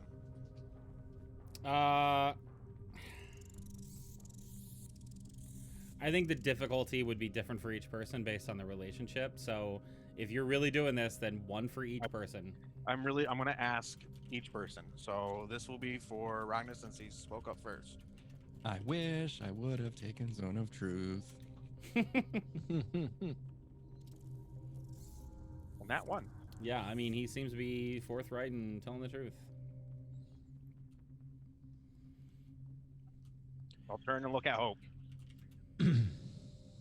Hope is just sitting there. She's like taking the bun out of her hair and unbraided the one braid in front of her, and seeing how Max had her hair, she's gonna put her hair up into like a big ponytail. Just get it out of the way. Maybe make a tiny braid. Hope. Yep. What do you want to know? The question that I am asking everybody. I'm looking to everybody to answer me and tell me the truth.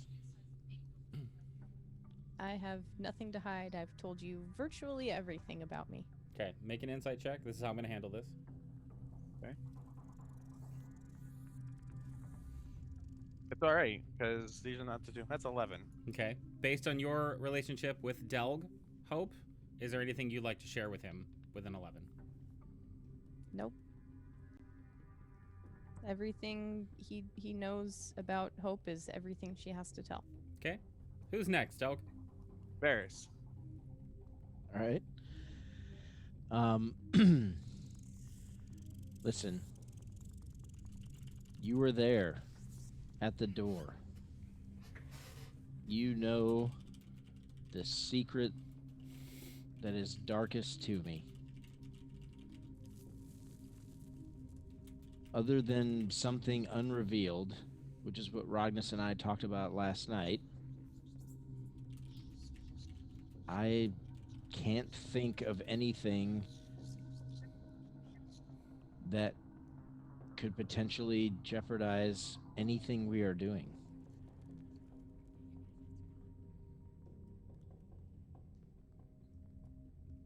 Okay. Make your insight roll. 11. So, Varys, with an 11 in your relationship with Delg, is there anything else you'd like to share? I mean, not directly. I mean, I guess. Like about whether you're telling the truth or not. Oh, yeah, no. I mean, I believe I'm telling the truth. Okay. And last but not least, I'll look over at Cascade and how about you? Do I have a secret that would keep us from what we're trying to accomplish? Yes. No. I've been very clear. I want to go home. I'm willing to make deals with demons to do it. Which, to me, is Sus. problem. It's sus. But I understand where you're coming from. Wouldn't necessarily call that a secret. We just 13. literally did that. Cascade, with your relationship with Delg, is there anything else you'd like to share with a 13? I have people waiting for me. A person who needs me to be there.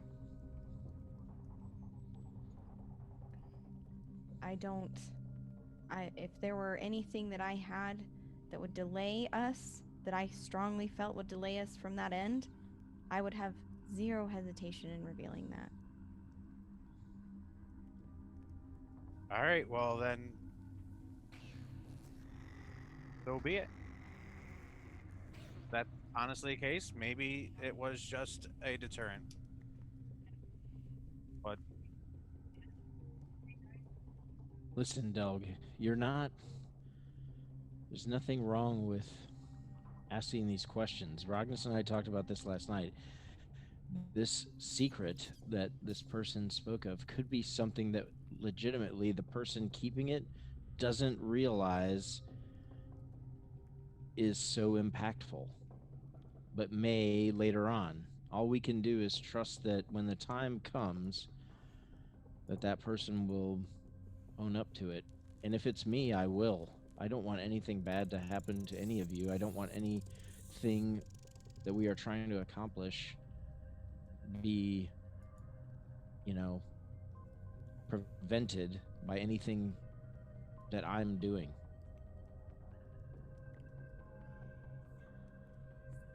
There can't be no seeds of doubt, especially with what we're doing right now.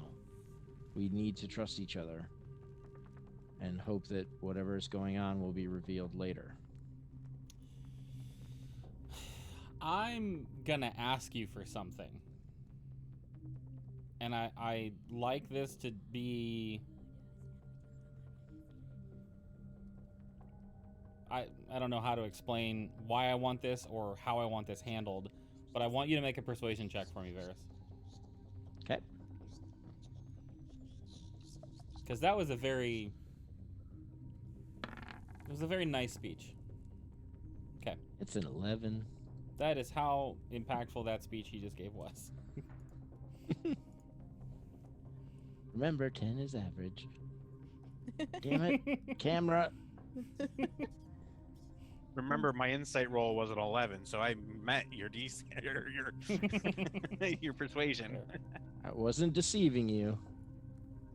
I know we kind of skirted over it, but Cascade, do you want to see the big weird lead box that we got in a creepy evil temple that is apparently part of this whole thing? Yes, I would very much like to see the artifact that you've taken from a demiplane that seemingly was in a bag of holding that I wasn't aware of, that a strange hooded figure might have made a reference to. Yes, I would very much like to see this. I'm gonna lead this with To be I'm sorry. clear, they didn't make a reference to that. I mean, they pointed towards my bag, and that's where it is. To be fair, she said bag. might There's have a- made a My reference bag. to. Okay. Well, and that's what I was trying to clear up. Is like there was no like real reference made to it. There's a lot of stuff in that bag. Sure, Hope just perhaps. sits there and turns the bag out because she can't get it out otherwise. Yep, everything clunks down onto the ground, including a relatively large, what looks to be like completely solid with no seams, block of metal. Can I roll Arcana on it? Just to see, like, magical properties? Yeah, what sure. the hell this is? Go for it. 10. Hope it's gonna start. Man, we're picking having a everything else distinctly up. average tonight. I have a +7, guys. I'm disappointed.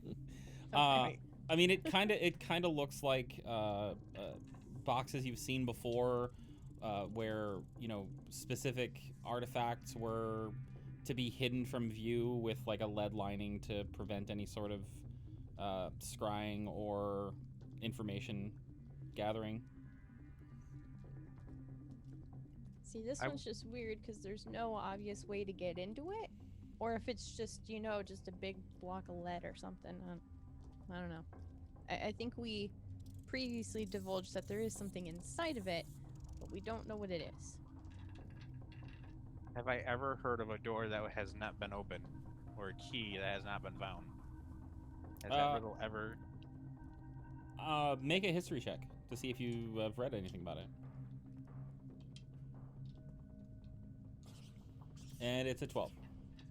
Oh my god, I guessed! That means I get all the information. Holy shit! I don't believe I just guessed that. Guys, I am Roll20 today. Yeah, no, you've never heard of those particular things. It seems very like... Look, you just said the check was a 12. No, I said I was... Because you guys have been rolling 11, 11, 13, 11, 10. I was guessing it was going to be average is what I was saying. Nice try, though. Yeah, I mean, it sounds very storybook-like a story of like a history that's been passed down through like oral tradition, but you don't recognize it specifically. Well, it seems weird to have a box with no way to open it. Is there any writing or carvings or anything, or just this plain? Plain solid block of metal. Here, Agnes. This it's important to note that this was being kept sealed in one of the most evil places you could imagine. Would we like to try to open it? I mean, no, but I don't know. What's the point in carrying a box that we don't intend to open? Oh, I think we intend to open it at some point. Matter of What how. point? That's yet to be revealed, like a great many things. That's kind of the theme of this conversation. There's a lot of why and not a lot of answers. Would you mind if I tried? Go for it. I'm just gonna step over here. I was gonna ask Agnes if you wanted to like tap it with a sword, since the lady with the identical sword seemed to point to my bag, which I think is this thing that she was referencing. It could just be like, you know, the diamonds I had in there, or maybe all my rations. Maybe she was hungry. I don't know. That was an idea. Well, Cascade, do you want to arm wrestle for who goes first, or like? I'm free to. I mean, I would If like to see something- this. devastational inside. Perhaps the sword can reveal. Perhaps the sword can reveal who has this secret we're so concerned about. Who's to say? Do you Good, think and that's something your sword could reveal? Or does it just show the way to things? Like, show me the way to the person with the secret?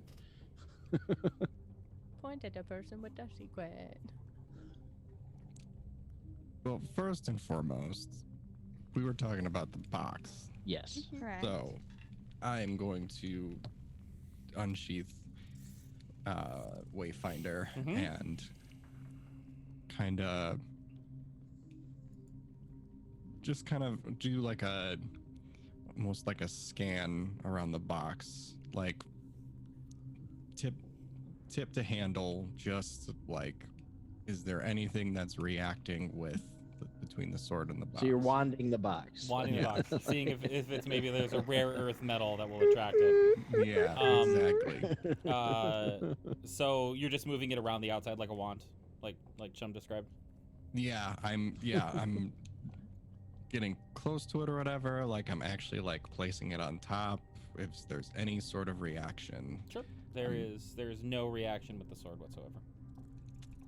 The box is silent and unresponsive.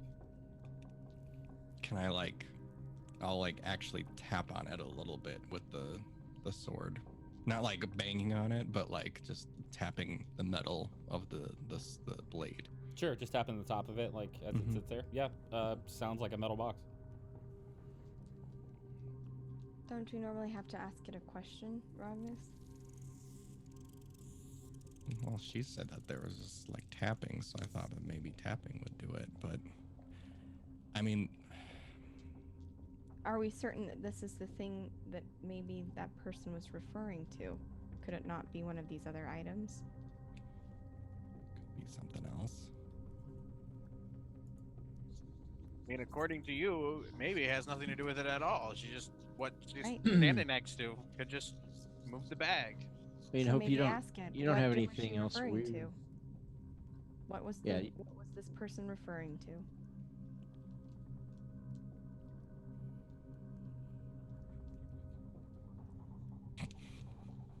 Let the record show Hope is shrugging and silent. I'm sorry, I don't know what the question is. I mean, there's no other weird things in your bag, right? I mean, I've got a thigh bone, but from St. Markovia, but that's not. I don't Rather know. Odd thing to have, but all right. It's a magical Actually- melee Oh. weapon. I don't know. Yeah, Cascade, You weren't here when Dog was collecting like heads of things and all that stuff. It was a phase, but like, yeah, we had body parts for a while. It was That's actually a weapon. He atoned for all that. This is. To be this is fair, I like- used a lot of stuff as weapons. Thank you, like Sure. the bat poop.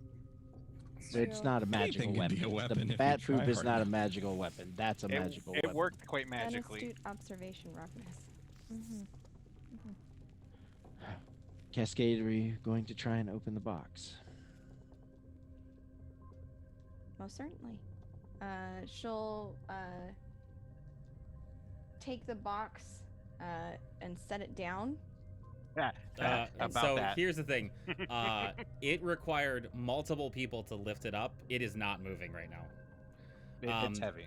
However, heavy. Very. interesting to note, as you go and put your hands on the side and go to try to lift it, first of all, the bottom of it does not move at all. However, as your hands slip off the side, it opens.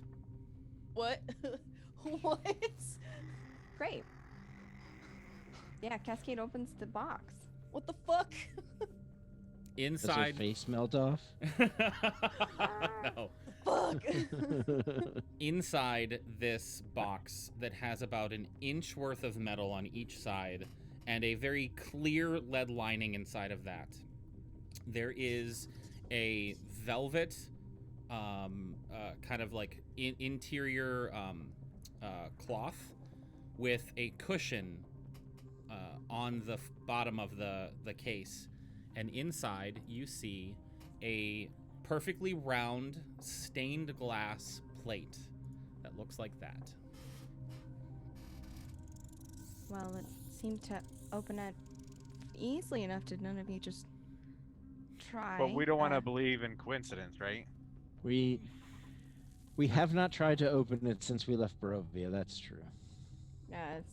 Cascade will look at the glass. Is this something? Does she recognize the patterns of the glass to be some sort of arcane focus or important to a magical ceremony? Like, I'm trying to determine if this would have any magic ceremonial importance. Sure, make an Arcana check. I will help you with this check. I just want to know if I've ever seen it before. 24. Yes, I know. Come on, you can do better. You can do better with advantage. Come on. Yeah, Ferris gave you advantage. 14. Maybe Okay, not. 24. Delgi, make me a history check while I go over this. This looks like a stained glass piece of art. It's even the darker parts of the stained glass, though, are like you can see through it. It's very well made. It doesn't seem to be like normally with like the fusing of the iron at the joints, you'd see some sort of welding marks, but this is very, very well crafted. It doesn't appear to have any sort of arcane nature to it, though. You can't think of a use for this in anything you've studied. Delg's history check of 21 real fast.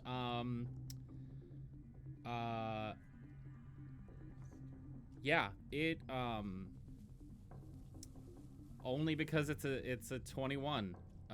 This kind of sort of looks like a sun on a horizon. I cast Detect Magic. It does not ping. That's weird. Since Why it's would they contained in a not- lead-lined box.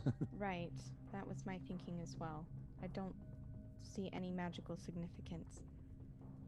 But lead lining can often prevent scrying as well. Perhaps it was just to keep it from being found. Well, then we should Not put it back in there. Happy to. Are we done observing it? And Cascade will put the lid back Yes. on. I'm even more confused now. I'm just No, it's just a coincidence. Don't worry. It doesn't mean anything. Right, Cascade? It only means something if you let it. Or if it means something. I It's all am a a matter little of perspective. I'm a little curious. So I'm gonna walk up to the box Mm-hmm. now that it has been closed, Mm-hmm. and I'm going to try and open it. I'm not gonna try and like take the lid off completely or whatever. I just want to see if I can open it. Yeah, you can. Opens. Okay. Okay. Thank you. The DM thanks you for trying that. Just to roll that out. So clearly, I'm not chosen. I mean, you still can be. Okay. You never I know. didn't think I was, so. Matter of perspective. My perspective is that we probably would never have opened that unless you had just actually walked up and tried to open it. You are chosen to keep us level-headed of finding kind of like the direct approach to things, the logical approach to things. It's honestly really refreshing, so thank you for that. Absolutely. I was going to say the same thing. Well, something similar anyway to Rognus. That please don't take my forthrightness and stubbornness as dismissal. I value an outside opinion, as we all apparently do. So please keep expressing them, but try also, while you're doing that, to see from our point of view as well. That's all I ask. I understand. What's the odds of you running into 4 people going back to Waterdeep as you're trying to get to Waterdeep yourself? I was there for 6 months. I don't know. You tell me. And an endless staircase full of endless people. Statistically speaking, at some point, yes, I was going to meet someone to go home. I don't want to rain on any parades, though I understand that I sometimes dampen the mood. Yeah. But No, not at all. I recognize that while your trusting nature has helped me, benefited me even, I am closer to getting home because of it. I worry that this headlong, not asking questions, devil may care approach to things keeps you from seeing things as they might actually be, which is, and she gestures to the box, not that complicated. You obviously haven't had to deal with very many complicated things. For the record, we did try to open that before, and it did not open. So, I mean, I appreciate and I understand where you're coming from, but you yourself just said that it seems to happen a lot to us, and that in itself has to mean something alone. The fact that it happens so much. Let me be clear. You 4 buy in a lot. As I mentioned before, if someone came up to me on the street and said, "You are chosen and here's a magic sword," I would continue on with my day. And I understand that, and then if you were actually chosen and you didn't take it, you don't buy in enough, is what I'm saying. Why would I buy in? No, hold on a second. It's all of this is a matter of perspective. That's the point that Hope and Magnus were trying to make, as well as me, that we do value your perspective, but you also have to try and understand our perspective and what we've been through and all of the clues and things that we have been through to this point. It has been filled with mazes and puzzles and guidance and all of these things that have led us to things and events. It's not the thing that bothered me about what you just said was this is not a headlong rush. This is not us just on a whim deciding to do something. It's based on our experience. But that being said, the outside perspective of someone who has not been through those things is incredibly valuable. But try not to be so dismissive of what we have been through. That's all I'm asking. I make no intention to be dismissive. It is clear that the experiences that you shared are meaningful, long-term effects still being sorted. I find it, I'm searching for the right word. I find it incredibly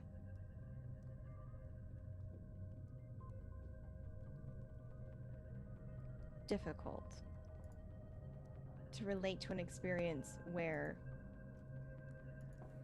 what is it that you're after exactly? Is it going home?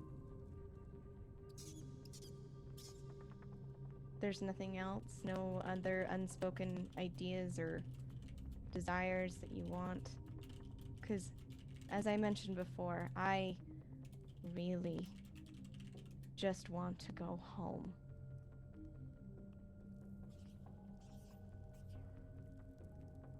So, magic swords, or strange vessels, or hooded figures, they can take a trip down the river Styx for all I care. Because unless they're gonna take me where I need to go, it doesn't matter. There's no meaning in it. I just want to go where I am needed, and that is home. I can sympathize with that and relate directly to that. So we're gonna get you home. As you're having this conversation, the sword in Rognus's hand steadily and decisively points directly at Cascade.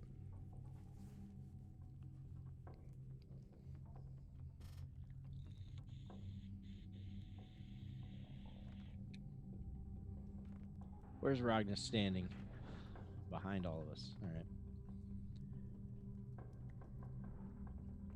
I would have just responded to what she said just now with, maybe you're most needed with us right now, doing what we're trying to accomplish.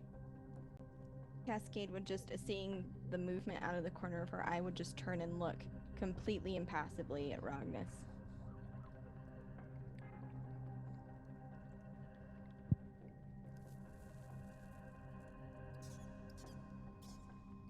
Can we at least all come to an understanding?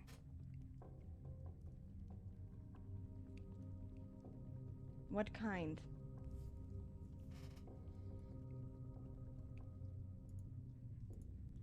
We're all still fairly strangers. Even with these three that I have fought with some of the most dangerous and ridiculous things I've ever experienced. And I had some weird experiences.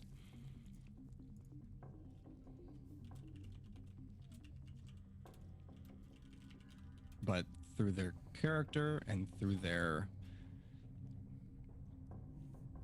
passion for what's right, I do trust them.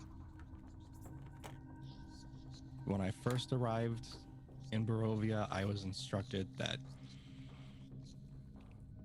they could use my assistance.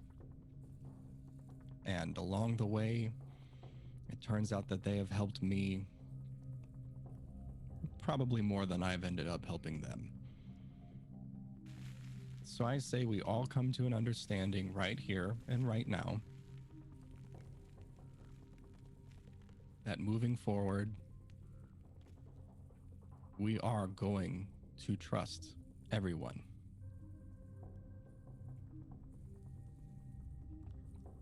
And I'm going to look directly at Cascade, and I'm going to say, and that means if there is anything of dire importance that will affect the group, especially in our endeavors to return home. We will need to trust each other.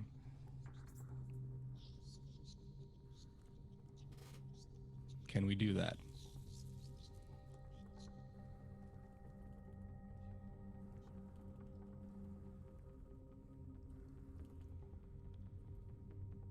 Yes, I can.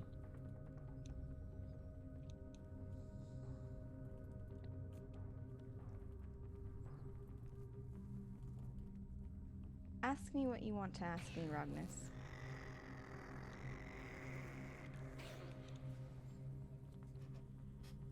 No tricks, no games.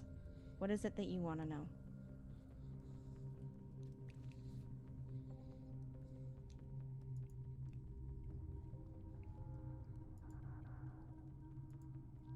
I want to know what your secret is, Cascade.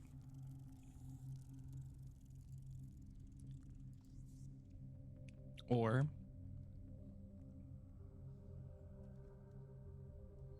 I at least want to know that we have your word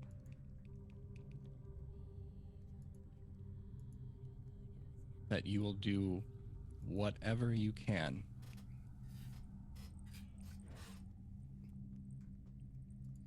to protect us from what this secret is.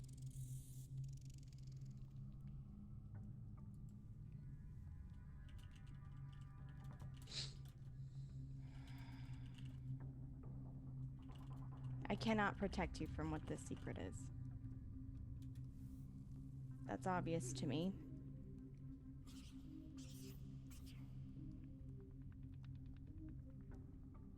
You know Morningstar. Each of you. So do I. And that's where we're going to end tonight's episode. Yay! You sandbagging son of a bitch. Yeah. All right. Cool. You know, just some stuff, some story, Just some fucking light bullshit some to go out things. on a nice, lovely weekend. I would like to ask the players not to have any conversations about this in the meantime. We've revealed secrets so we can keep secrets. It's Yes. great. Yes. Big. Yes. Anyway, thank you guys so much for hanging out with us. That is going to do it for our show this evening. Let's go one more time around the horn and let people introduce themselves and talk about the stuff they got coming up in the near future. All right. Chum Nation on the Twitch and Twitter, and Napoleon Varus, the High Elf Warlock. Once again, do we have tides this week? Is that this week? Mhm. Yeah. All right. So I'll let Ash talk mostly about that, but this Wednesday, yes, Wednesday. Mhm. Wednesday, Tides of Retribution. I'm playing Stars in the Night Sky, aka Knight, the Tabaxi Monk. I love doing dope monk shit in that campaign. Can't wait to see what happens. So please join us on Wednesday, and then once again every Sunday, come back, find out more as we keep traversing through the abyss here on Morningstar. Joe. Hey, I'm Joe. I'm on Twitter, posting serious and non-serious things under the moniker The Nation of Joe _. This week is the on week for another show, another campaign that I'm in, also with Ash. It is a what is that one? The Princess of the Apocalypse. Yeah. With a lot of homebrew in it, and that's over on Dat Magic Juice's channel, and we've got some fun stuff going on there. So that's like every other week on Get them candies though. Copy paste error. Sorry. Go on. We were talking about candy before the show. I'm sorry. We were, and now I want these. Oh so yeah, the badly. kid. Oh yeah. Yeah, so that's a fun thing that I'm also a part of, and then yeah, next week, as far as I know, next week Sunday back on Morningstar, and just an extra just shout out to everybody here, and actually just an extra point of privilege that I can make to just say thank you to this wonderful community and all of the wonderful people here. I've been going through a lot of stuff for the past weeks and months, and this community is just absolutely wonderful, and I could not have done it without all of you, the most wonderful people that I haven't met yet. So thank you for this wonderful place to escape and have some fun and just be wacky. It's great. Thank you so much. Thank you. Catch you. And this is why Del trusts no one. Doug has the trust issues. Like, legit. This is why we have trust issues. I'm Akechi. You can find me on Twitch. I don't use Twitter or anything else like that. And you can find me here every Sunday. That's about it for me. That's me. Hi, I'm Osarix Franco. You can find me at Twitch and Twitter at Osarix Franco. If you like my face and the words that I say, you can catch me here, Nat 20, in Beyond the Tides, also in occasional smash cuts here on Morningstar and Roundhouse Godswallow. You can also see me over at TBK Roleplay, where I play in the Harpers and in Roundhouse Whitebridge, as well as my own campaign, The Bard's Refrain. I think that's all of the things currently. So check all of those things out. It was wonderful to be here. I look forward to this every week. It's so fun. And that's me. Pass it on over. Hello, I'm Ash. I go by Ash and Rabbit here on Twitch and over on Twitter. You can next see me and many of these lovely people on Wednesday for Beyond the Tides, a campaign that I DM set in Wildmount. So exciting. And then Friday, like Joe mentioned, Crits and Giggles over on Dat Magic Juice's channel for some Princes of the Apocalypse goodness. Following Sunday for more Morningstar and Company Incorporated, which is it Sunday yet already? I need it in my brain. Yeah, just hey Joe, we love you. You know that. You a good dude. Yeah, we all love you.